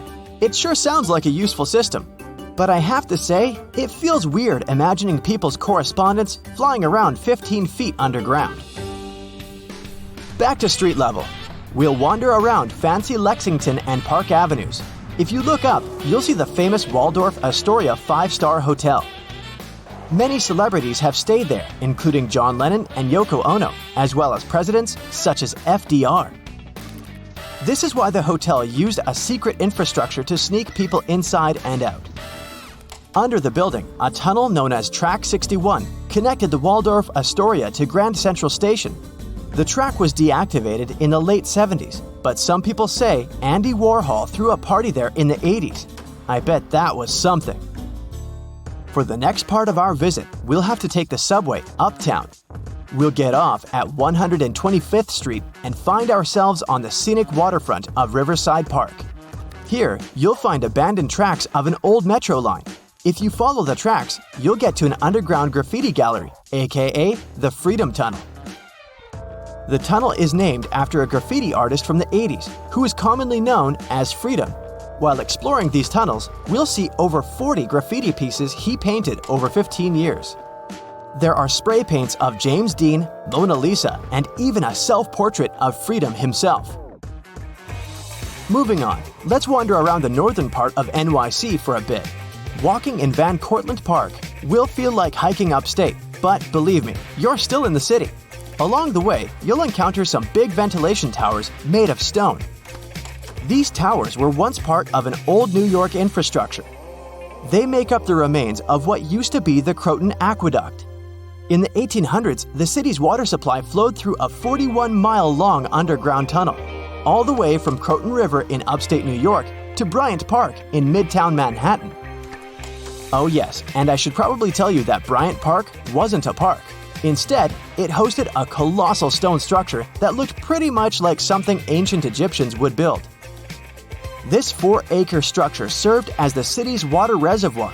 It even had a pathway on top so that people could enjoy a nice afternoon stroll while looking at the reservoir's crystalline water.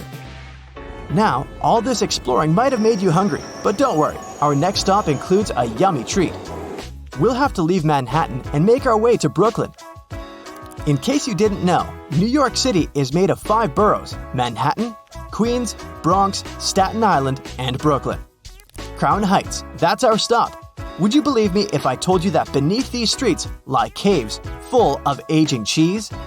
How very Parisian of them. To get down there, you'll have to make your way through a century-old building that now works as an office space. Maybe wave hello to all those hard-working people and disappear in one of the stairways that will take you 30 feet below the ground. You won't need a flashlight for this one. The caves are bright and renovated and can hold up to 22,000 pounds of cheese. But hey, it might stink. That's the main reason cheesemakers decided to use underground tunnels to age cheese in the first place. After a bite or two of some delicious cheese, let's keep going. While still in Brooklyn, you might see tons of locals enjoying a sunny day in the McCarran Park pool. This pool is a huge attraction, being 3 times the size of an Olympic pool. As the NYC explorer you are becoming, you might even go for a swim. But hey, there's a much more interesting part to this attraction. The pool was built in the early 1900s, but it was shut down in the 50s. During this time, urban explorers discovered a network of underground tunnels right beneath the pool. And, of course, you can find a secret entrance and get a peek for yourself. There, you'll not only see the pool's filtration and heating system, but also a lot of graffiti from the time the site was abandoned. Neat! This question may sound weird, but have you ever seen a cow in New York? I sure haven't. Well, maybe there's a reason for that.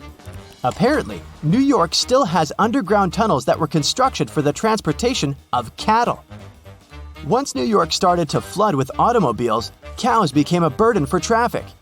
Until a 200-foot-long cow passage was built below 12th Street to transport the livestock that was ferried over from New Jersey. These days, you won't be able to visit this place in person because the tunnel was most likely destroyed. But historians found blueprints proving its existence. To add to the list, archaeologists discovered a very peculiar fossil a while back. Now imagine peeling off the layers of the city's soil.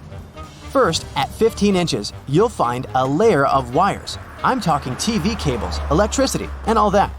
Digging deeper, at 4 feet, you'll see water and sewage pipes. But then, at 15 feet down under the surface of NYC, diggers have found a fossilized shipwreck. The wreck is located right under Broad Street, where there was once shallow water. They believe the wreck dates back to the 1600s. It's 92 feet long and 25 feet wide. Oh, and that's not all. At the intersection of Bowery and Canal Street, engineers stumbled upon a room with its walls and ceiling covered in mirrors. And no one has managed to explain the existence of this bizarre place yet. Our Big Apple underground visit is coming to an end. But we sure did more than just scratch the surface on this one. Before we finish, let's enjoy the best of what NYC cuisine has to offer. A good old bagel. Who knows, maybe next time we'll do Paris or even London. See you soon, explorer. This hidden village is called Aogashima. It's located right in the middle of a volcanic crater. You can find it to the south of Japan, in northernmost Micronesia. The story goes that a volcano erupted in the Philippine Sea in the 1780s, causing a lot of harm to a nearby community. Half of the population managed to escape the massive eruption and came back years later to rebuild their village. At the moment, about 160 people are living there peacefully, even though the volcano is still considered to be active. Huacachina in Peru lies in one of the driest climates in the world, and still, it's a beautiful town, surrounded by lush palm trees. It also has a lagoon, which is said to have special healing properties. The settlement has a little over 90 residents that manage small businesses. Most of them use sand as their primary resource. Some offer sandboarding services or even provide luxury dinners in the desert. For over 500 years, a small group of people has been living on a cliffside of a peak called the Green Mountain. It's one of the most remote places in Oman and in the whole world. The only way to reach the settlement is on foot, by mule, or by all-terrain vehicle. It's called Al Sogara, and you need to hike around 20 minutes up a steep stone staircase to get there. The village appeared back when the locals chiseled their houses into the mountain stone to protect themselves from storms and the cold. 5 families of the Al-Sharaki tribe still call this place home, about 25 people in total. A lot of other villages like this one can be found in the region, but Al Sogara is special because it's the only one that is still inhabited. Up until 14 years ago, there wasn't even electricity or telephone lines here. The nearest road you could drive on was 9 miles away. Since there were no schools, people had to learn how to read and write at home from their elders. To this day, the villagers continue their traditional practice of building their homes by carving them directly into the mountain rock. One of the most beautiful Greek gems is Monemvasia, a castle town located in southeastern Peloponnese. It was designed to be invisible from the mainland for added protection. You can only see it from the sea, and to reach it, you need to follow a narrow pathway that connects it to the mainland. That's actually how its name came into being. It translates to a single passage. Monemvasia was built in the Middle Ages, exclusively carved in the mountain rock. These days, a lot of old mansions have been turned into guest houses and boutique hotels. Not only is the architecture amazing and beautifully preserved, but it's also surrounded by crystal clear waters. A town with no roads? Pack your bags for Giethoorn in the Netherlands, if you don't mind traveling by boat. The town is very peaceful, probably because everyone here travels by canals. Even the mail gets delivered by water. Since there's no car traffic and people rarely move around, the town is really quiet. So quiet that the loudest sound one can hear is the quacking of a duck every now and then. It initially started as a movie set, but Hobbiton in New Zealand still exists, even after the filming of The Lord of the Rings and The Hobbit was finished. Tours to the charming set town are now available. There are 44 Hobbit holes in total, though only a few of them are actually open to the public. The isolated cliffside village of Gasadalar in the Faroe Islands has a population of only 11 people. It's mostly known for its scenic waterfall, which falls directly into the Atlantic Ocean. You could only reach it on foot, hiking through the mountains not so long ago. However, a tunnel has been constructed recently, making the place easily accessible by car. The 1980s musical Popeye had a custom set built on Malta. It wasn't taken down after the filming had been finished, and Popeye Village is now home to groups of beautifully colored wooden buildings and a company of actors. There's a lot of fun stuff to do there, like watch theater shows, go on boat rides, visit museums, or simply explore the creative village. The oldest and most photographed village in Austria is called Hallstatt. It's a hidden European gem with beautifully preserved old buildings and a subterranean salt lake. It's also home to a museum with artifacts as old as 7,000 years and the world's oldest salt mine. Fort Bortange in the Netherlands is a small establishment shaped like a star. Creative parts aside, it was built this way for defensive purposes. It gave the guards of the fort a strategic advantage because they had a perfect 360-degree view. These days, the construction is perfectly preserved, including its old buildings, cobblestone streets, wooden windmills, and sophisticated bridges. In Morocco, there's a traditional earthen village made entirely from clay bricks. You can find it in a valley close to the Atlas Mountains, 32 miles from the capital of Morocco. Merchants who followed the trans-Saharan trade route went through this town, carrying spices and gold. As the trade route became less and less popular, many of these fortresses were abandoned and are now preserved relics. It's one of the best places for skiing in the world, but it's still hidden from the public. No wonder the locals call it the secret side of the valley. Located in Austria, the tiny village of Varth has only a couple hundred inhabitants. Not only is it the snowiest village on Earth, but it also has access to one of the biggest ski slopes in the world. Its popularity increased a bit in 2013 when the construction of a high-speed road was completed nearby. Pirano in Italy is one of the most colorful islands in the world. Because of its vibrant colors, it almost looks tropical.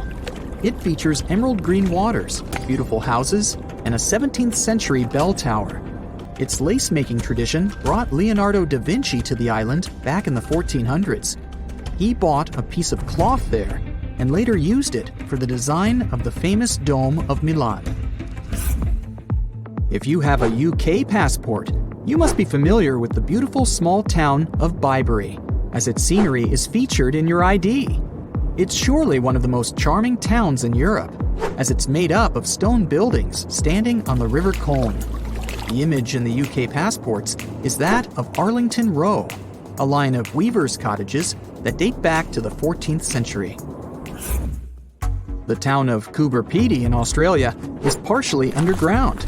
It all began back in 1915, when opal deposits were found in the area. To this day, the town is still the biggest opal mine in the world. People living there figured out that it would be more comfortable for them to stick to the underground, as the temperatures outside can reach 125 degrees Fahrenheit. So, the settlement now has underground stores and galleries.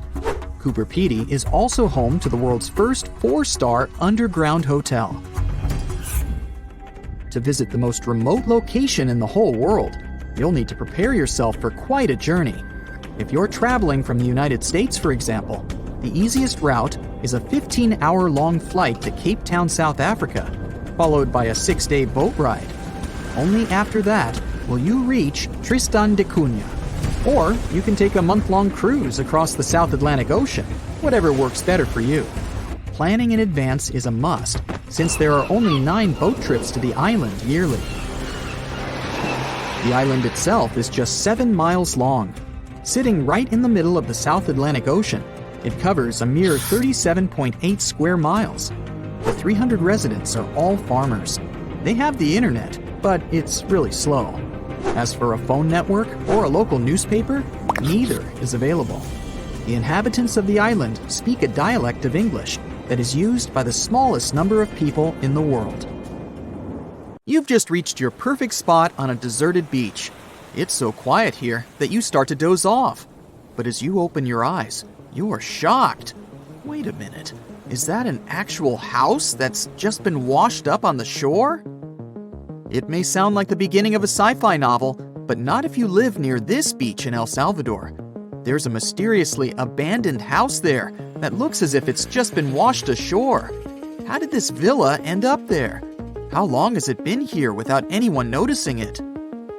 This mysterious construction is 46 miles south of El Salvador's capital, San Salvador. Locals say the building used to be a hotel called Puerto Ventura. At the time it was built, its main attraction was the fact that it was really close to the sea.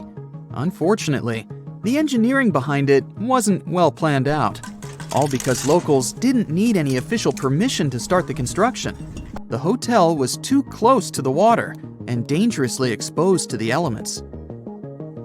The Roman-style villa is now a mere 50 feet from the edge of the sea when the tide is low.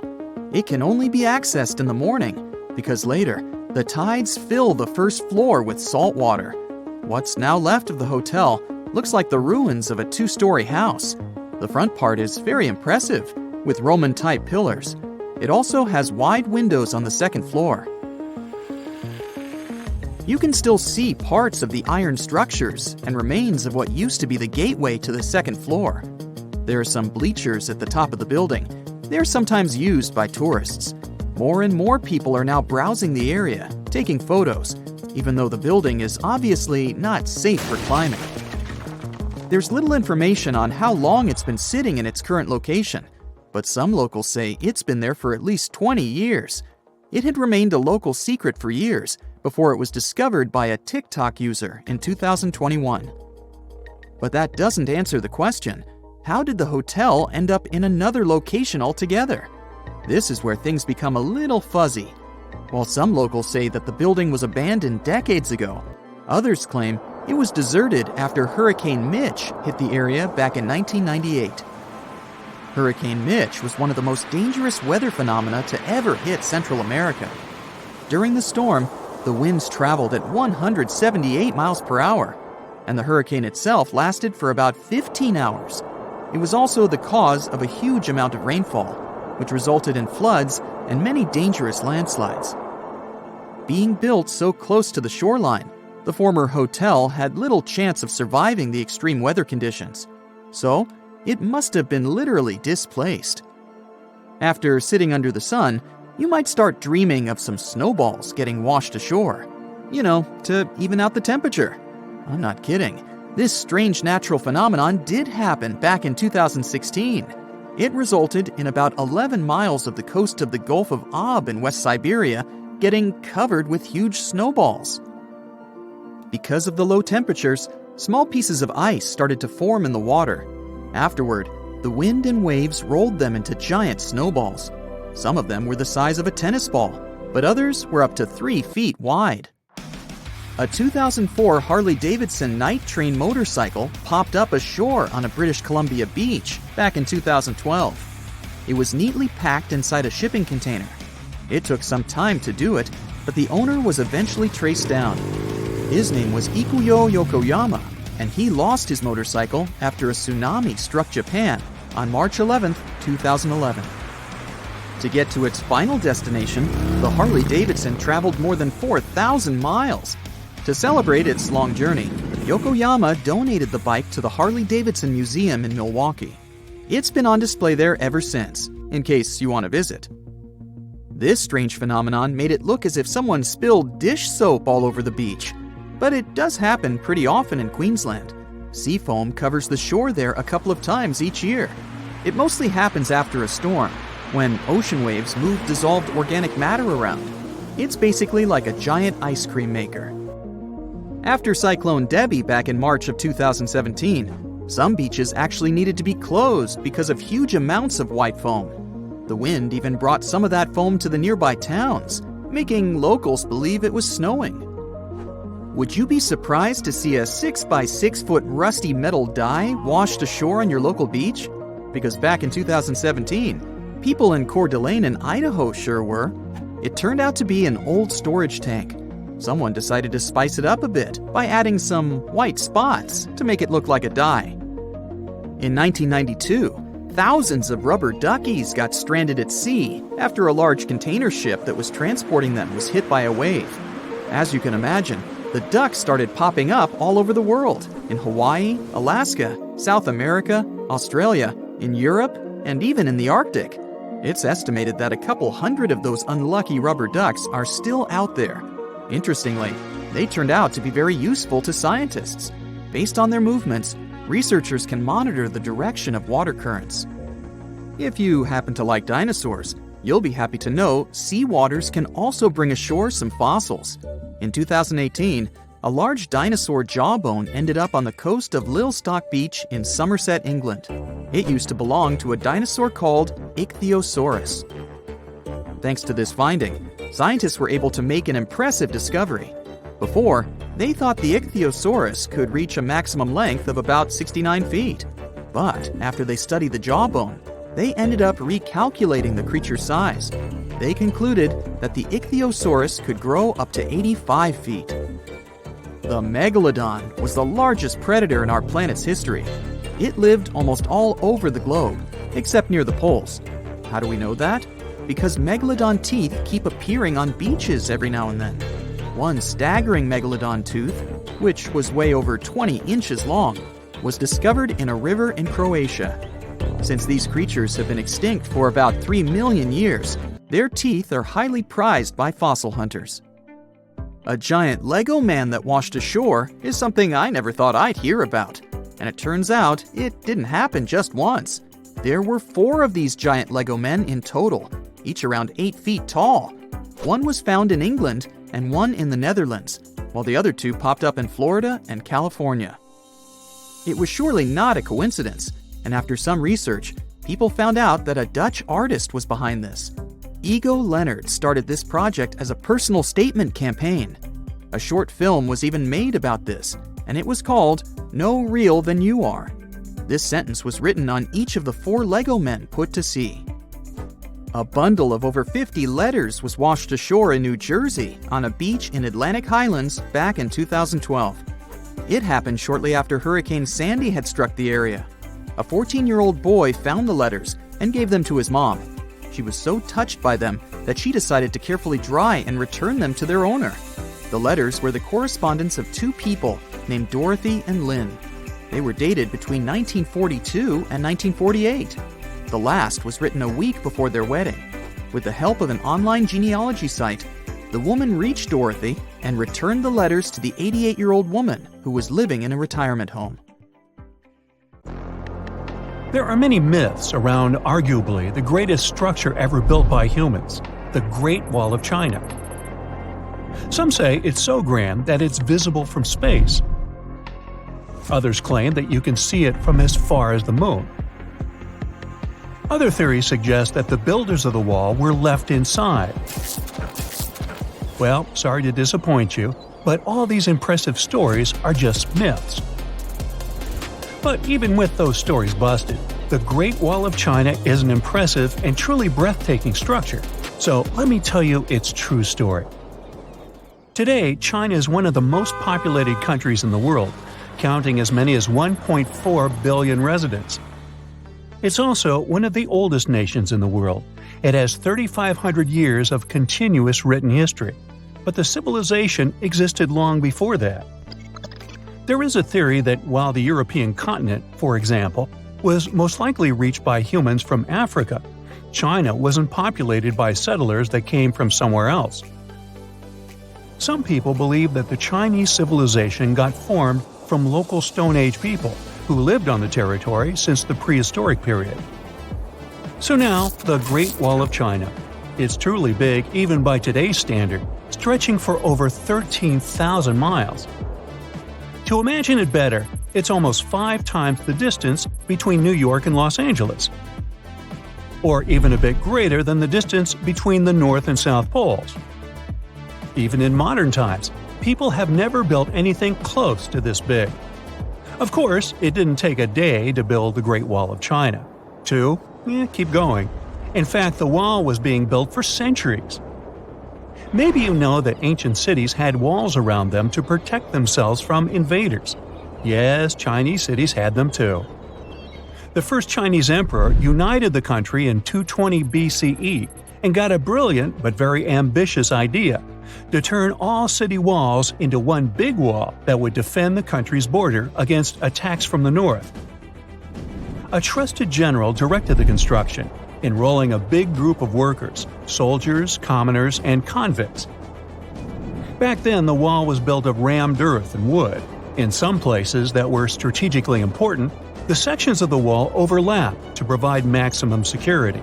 The walls were around 26 feet high on average. But the Great Wall didn't yet look like the construction we know today. Every next emperor would pick up the big wall project, strengthening and extending it, repairing, but also modernizing construction techniques. Some used bricks to build it. Others moved on to granite and marble blocks. Watchtowers and platforms weren't there from the beginning as well. They were added by Ming emperors.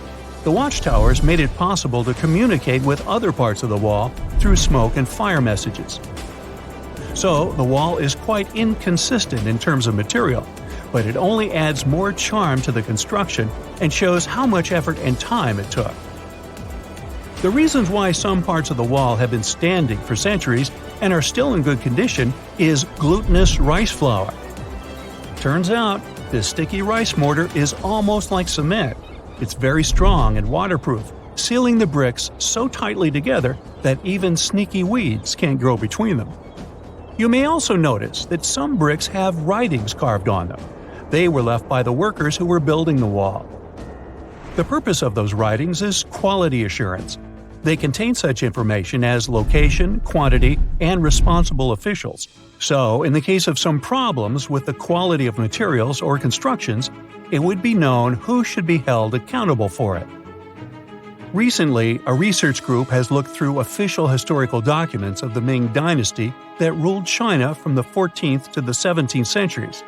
They came across records of secret doors in the Great Wall, so they decided to find them. They used a flying robot to capture continuous centimeter resolution photos of the wall. They photographed 90% of the wall that was built during the Ming Dynasty and discovered the remains of over 220 secret doors along the wall. Some of them have a specific width and height that allows only one person to go through. Others are large enough to allow 2 horses to pass at the same time. Why are the doors there?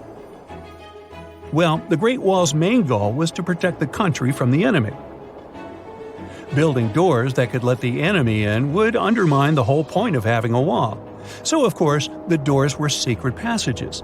They perfectly matched the surroundings topographically, and the exit on the outside was camouflaged with bricks so that it was almost completely indistinguishable from the brick wall. The wall was never just a defensive wall, and it was never completely closed. It could be opened on demand. It was also a structure used for trade and commerce, communication between inside and outside the wall, and of course, for defense and spying. Some doors were used for trade with the other side.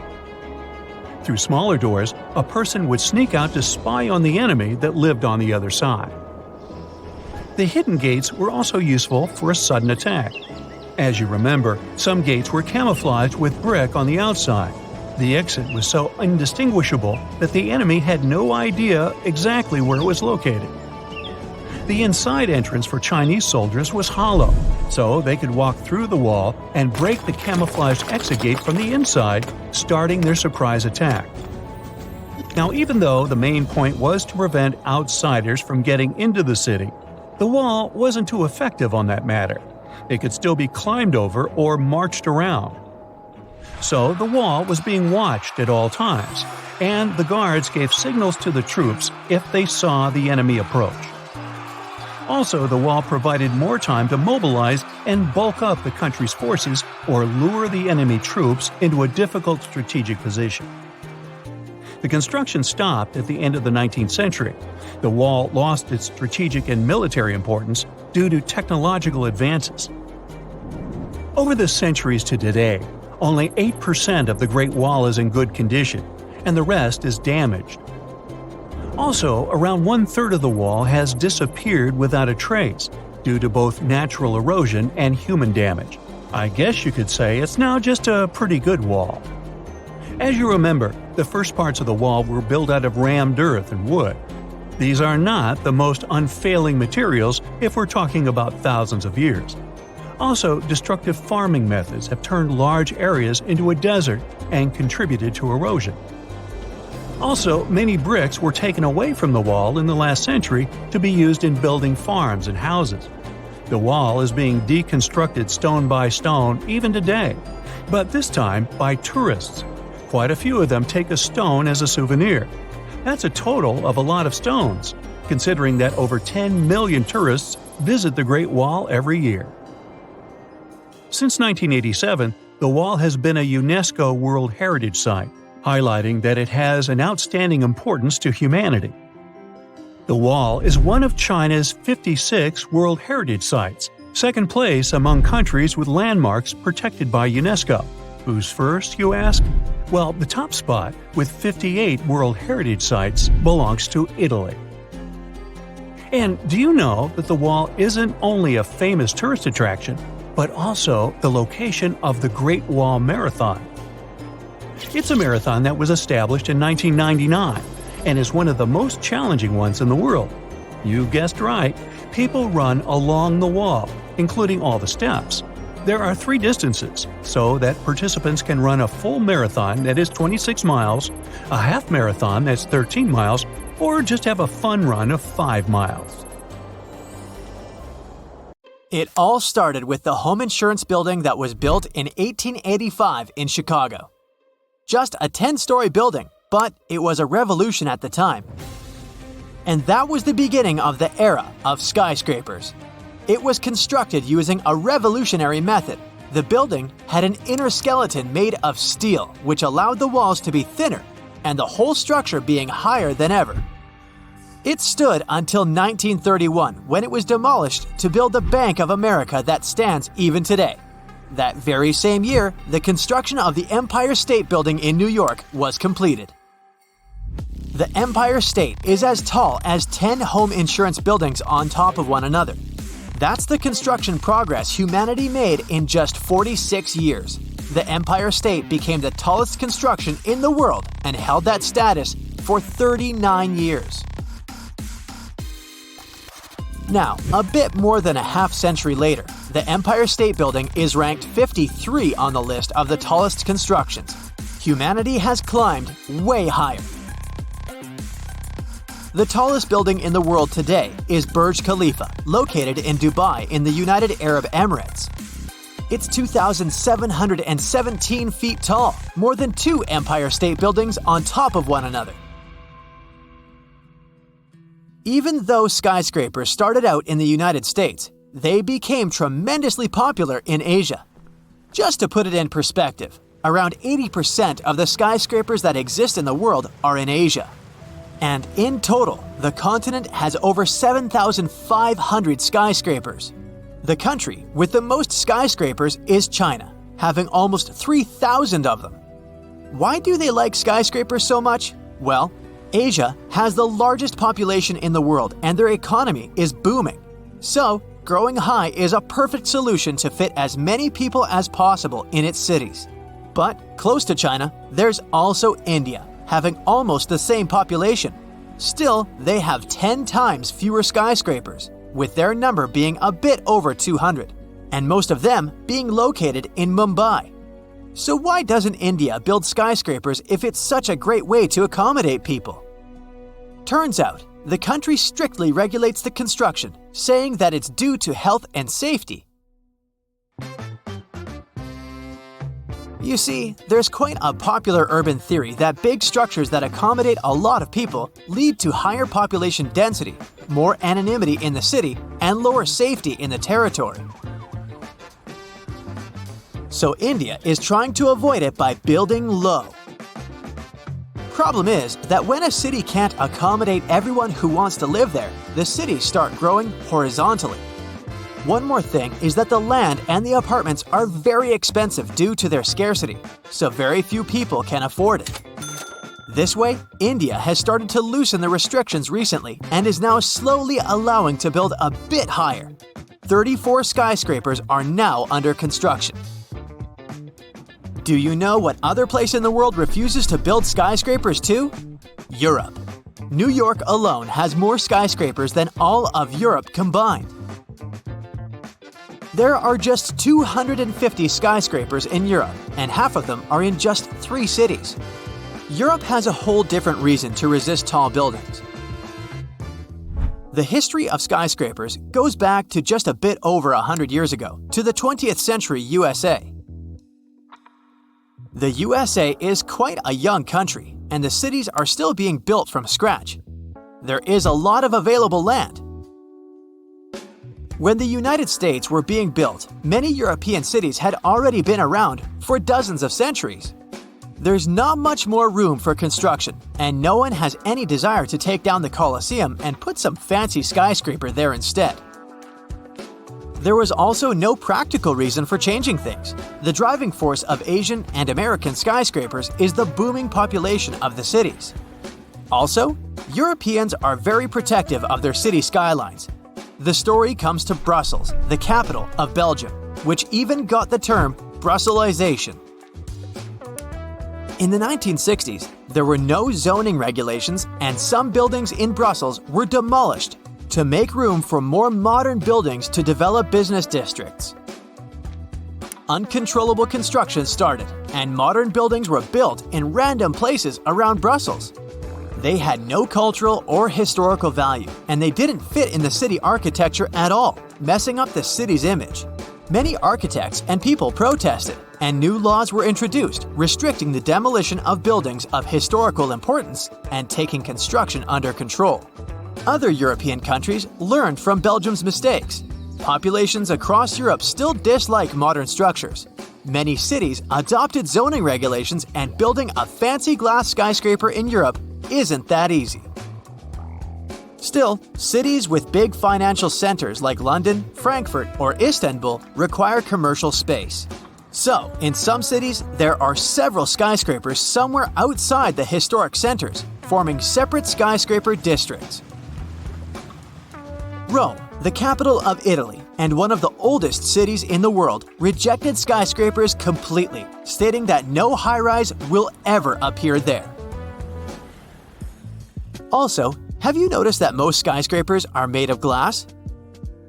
Turns out, the choice is not random at all, and there are several reasons to favor glass in their construction. The first one is that glass can be pressed in every shape possible, so the skyscraper can no longer be just a plain, boring vertical tower as before, but all of these fancy designs we have around the world now. The second reason is that glass is a very thin material. The walls are thinner and the floors are bigger, providing more inner space, unlike in the pre-home insurance building times. Glass is also transparent. Glass reduces the need for electrical lighting inside the building, so it's also very cost-effective. Even more, glass is temperature and therefore weather-resistant. And finally, it just looks posh, fancy, and modern. So, theoretically, skyscrapers maximize urban space, accommodate more people, and reduce energy use. In practice, everything is a bit less efficient. Skyscrapers have more space between them than lower buildings, so that already means more land used than we imagined. Also, around 40% of a skyscraper's floor space isn't accommodated because it's used for elevator shafts and emergency egress. Every additional floor adds less floor space than the previous one. As for the energy, skyscrapers still require a lot of heat and cooling, and we shouldn't forget about the energy elevators use. Okay, let's find out what are the countries with the biggest number of skyscrapers in the world. I'll give you the top 15 as of September 2022. So, number 15 is Panama, with 66 skyscrapers there. Number 14, with 67 skyscrapers, is Turkey. 13th place goes to Singapore. They have 95 skyscrapers. Then there goes India, with 112 of them. Quite a few of those were built in recent years, so that's a big jump they made. Next up, 122 skyscrapers in the Philippines. Thailand opens the top 10 with 125 skyscrapers. Canada surpasses it a bit, having 126. 8th place goes to Indonesia, which has 129. Australia is home to 141 of them and gets 7th place. Level up, now we're talking 266, and it's Malaysia. Japan beats it by just 5 and opens the top 5. Number 4 is, no surprise, another Asian country. It's South Korea, with 276 skyscrapers. The United Arab Emirates make it to the top 3 with 314 buildings. Now, we all know the two countries with the biggest number of skyscrapers if you've been attentive today. Yes, the second place goes to the founding father of skyscrapers, the United States of America. They have 859 of them. That's a big jump from third place, but there's an even bigger one. With 2,976 skyscrapers, the first place goes to China. 9 countries in the top 15 are Asian. 3 countries are from the Americas, 1 in the Middle East, 1 in Europe, and 1 in Australia. When you hear the word mummy, you might get a chill down your spine. That's because most of us associate this word with those creepy characters we've seen in some scary movies. But in reality, mummies have helped us understand a lot about ancient civilizations, their rulers, and about how people used to deal with losing their loved ones. The people most famous worldwide for their mummies are the ancient Egyptians. They believed that some sort of existence after passing away was possible, if certain conditions were met. That's why they insisted on preserving the human body through the process of mummification and placing the mummy in a furnished tomb, kind of like giving it a fully functioning apartment of its own. Why did they believe in this? Well, because they were deeply connected to their natural environment for the most part. They saw the natural cycles around them, like how the sun rose every day, followed by the moon, or how new life was always sprouting from plants, even after they had wilted away. They also believed that the powerful spirit Osiris, who represented the cycle of passing away and resurrection, played a role in this process. To prepare for the afterlife, the ancient Egyptians followed certain rituals, like mummification, which involved using materials like honey, resins, and incense to preserve the body. There's no other mummy more popular than that of King Tut. He was a young pharaoh who ruled over 3,000 years ago in Egypt. The problem with discovering ancient royal tombs is that most of such burial sites were previously robbed. People knew ancient rulers had been left with many valuable belongings, so those locations became vulnerable to thieves. When King Tut's tomb was opened in 1922, people were excited because it had not been robbed, like many other previously discovered royal tombs. That's how well hidden it was. Inside, his mummy was encapsulated in a total of 3 coffins, including one made of gold. The objects found in his tomb showed us what ancient Egypt was like, and studying his mummy also helped us learn about the culture and practices popular at the time when he passed away. We also learned about his family by looking at his DNA.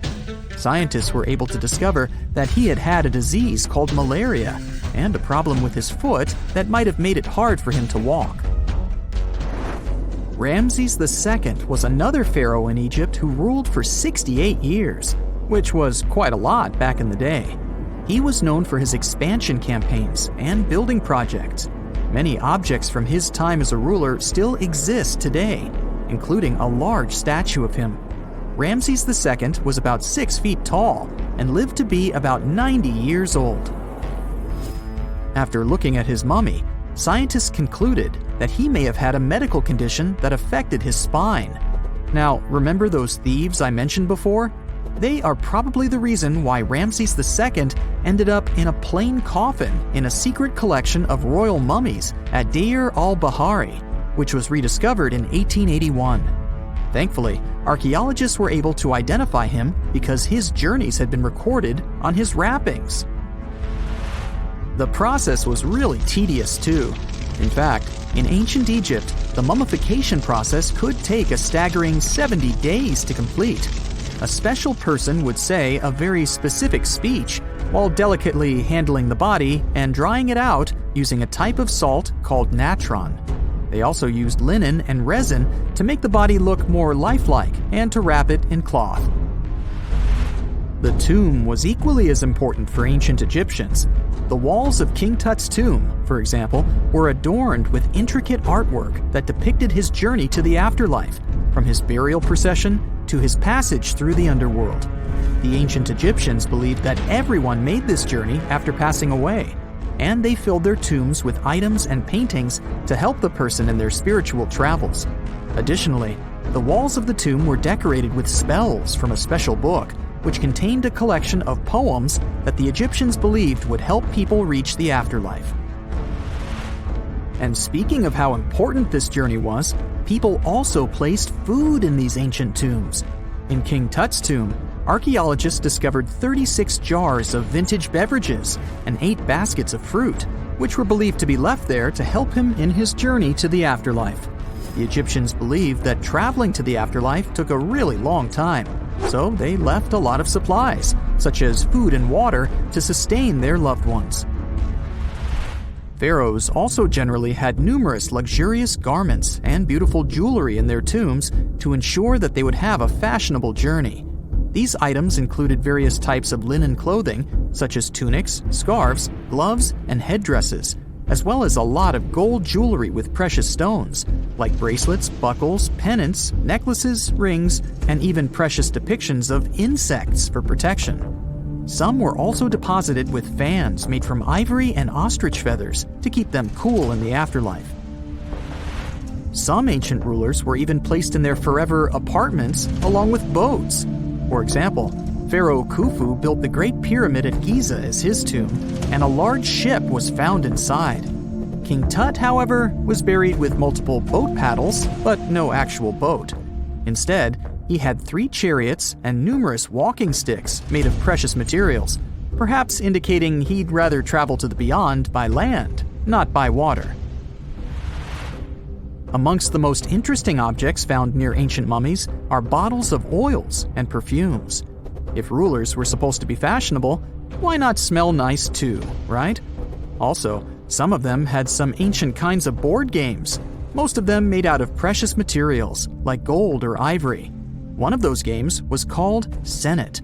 It was very popular amongst the ancient Egyptians and very similar to modern-day chess. The ancient Egyptians may have the most famous mummies out there, but they weren't the first to invent the procedure. In fact, it all started in South America with an ancient civilization named the Chinchorro. As far as we know today, these people were the first to mummify their loved ones that had passed away. They did it somewhere around 2,000 years before the Egyptians started their own rituals. Sure, we can tell a lot about ancient rulers by studying these mummies, but until recently, we had no idea what they really looked like during their lifetime. Not so long ago, though, some very special mummy paintings were found by archaeologists studying ancient Egyptian objects. These mummy portraits are highly detailed paintings of individuals that were made while they were still alive. Such paintings were often painted on wood, as opposed to the classical portraits we all know about, which are painted on canvas. They are known for their realism and beauty, and have even been used by researchers to diagnose diseases by comparing them to the corresponding mummies. Some of these portraits also include depictions of jewelry, which was later found on the mummies. The recent discovery of these mummy portraits in Central Egypt is significant, as it marks the first time in over a century that such paintings have been found.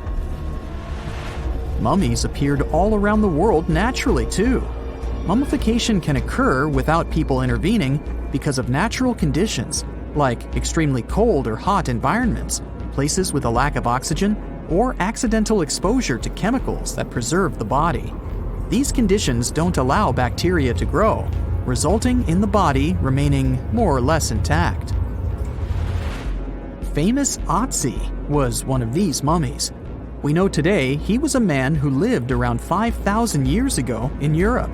But upon his discovery in the Alps in 1991, Austrian authorities initially believed that he was a modern mountaineer because of how well preserved the body was. However, after the Iceman was removed from the glacier, it was determined that he was actually from the Copper Age.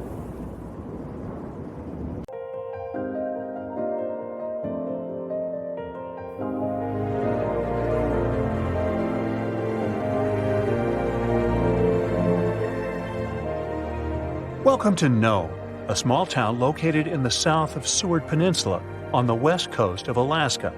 If you live here, I'll bet you say there's no place like Nome. Well, maybe not. It's cold and snowy here, and no roads connect this town with other settlements. And with the onset of night, locals have disappeared here without a trace. Perhaps that's why only 3,500 people live here. Well, let's investigate this case. People disappear in cities for assorted reasons, but it was Nome who attracted the attention of the public. From 1960 to 2004, some 24 people went missing there. That number is statistically too big for such a small population. People just didn't come home in the morning, and no one knew what had happened to them. All the locals in small towns like Nome know each other. There are almost no strangers here, as it's difficult to get to Nome. There are no roads and no ferry crossing. All roads from Nome break off and lead to beautiful natural landscapes unspoiled by human mammals. You can get there and back by plane. And this is not some passenger jet, but a small biplane. Another way to get there is by snowmobile. By the way, Nome is the ultimate point of the famous dog sled race, the Iditarod. Also, you can pay locals from neighboring villages and towns to bring you to Nome by motorboat. But despite this, the town has become quite famous. The frequent disappearance of people finally got needed attention. The whole world found out about Nome, and in 2009, Hollywood even made a movie about it. For a long time, no one could solve the mystery. The police had no clues, no witnesses, nothing. There are long, cold nights here in winter, and the air becomes so cold that a glass of water freezes in minutes. Snow can fall constantly. Therefore, if someone leaves the town at night, snow will sweep all traces away by the morning. Of course, people began to come up with their own theories. The most popular one was about someone who took people away by force. The police didn't find any evidence that some person could do it. So, if it's not a human, it could be some beast. And again, police found no evidence to support this version. After that, people started thinking that creatures from other planets caused these disappearances. Many locals were sure that the town was a popular destination for extraterrestrial spaceships. The plot of the Hollywood movie The Fourth Kind was based on this version. More time passed. Finally, the police and the FBI launched a large-scale investigation, and they uncovered the truth. They realized that the stories about missing people were exaggerated. The popularity of Nome and the constant talk about fantastic things made people believe in the reality of these versions. Now, let's assume that some of the appearances were made up. But still, many people are gone. What about them? The answer is bars and harsh weather. Entertainment venues are open at night. Some locals have fun, leave the bar, and go home. At this moment, a heavy snowstorm begins. Visibility drops to zero, and the strong wind knocks you down. This way, a person might simply get lost. And that's it. The truth turned out stranger than most versions.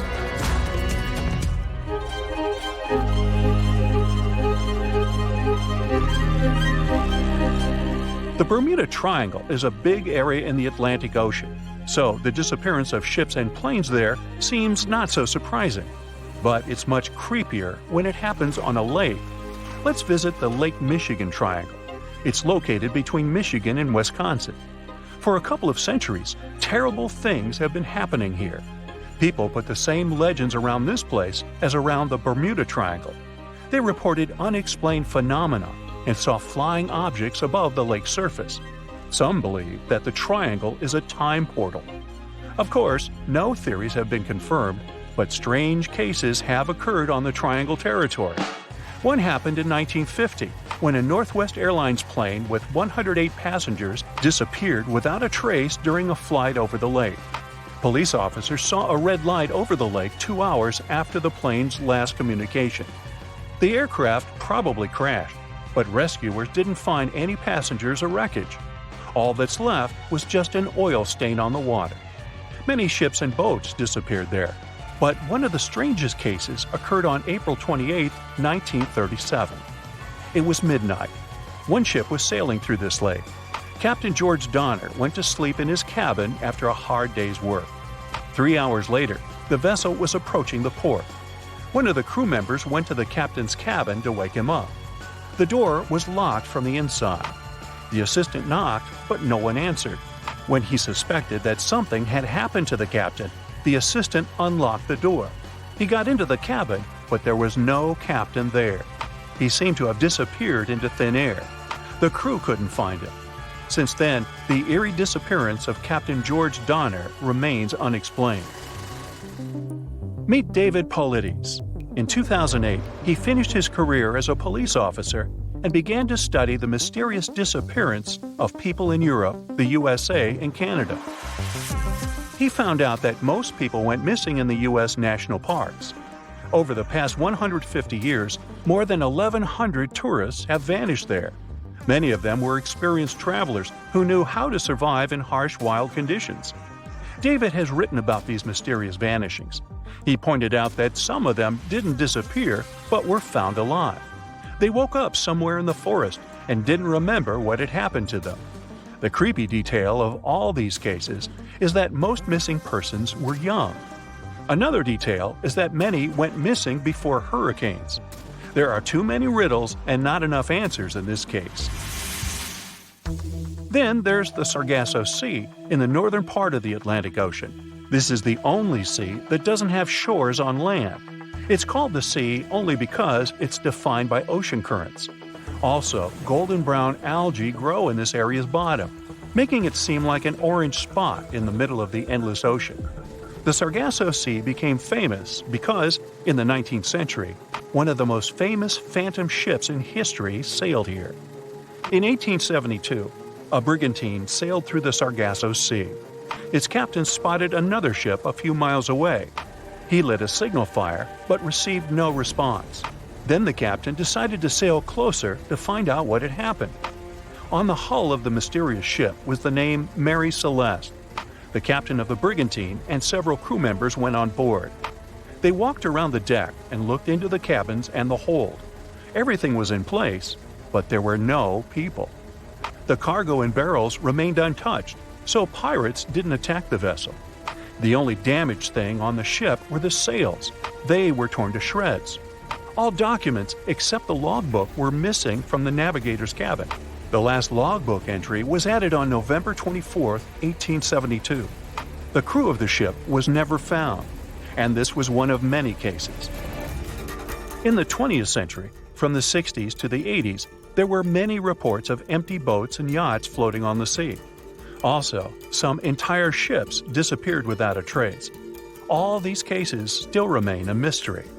According to one version, the four-sided current forms water funnels. Whirlpools can quickly pull a ship into the depths of the sea. This explains the disappearance of boats. But what about cases when the vessel is still on the water without a crew? Sometimes these whirlpools can create wind vortices. They're like little tornadoes. What if these whirlwinds are powerful enough to throw people overboard and tear the sails? Yeah, the theory seems too fantastic. So, what do you think happened?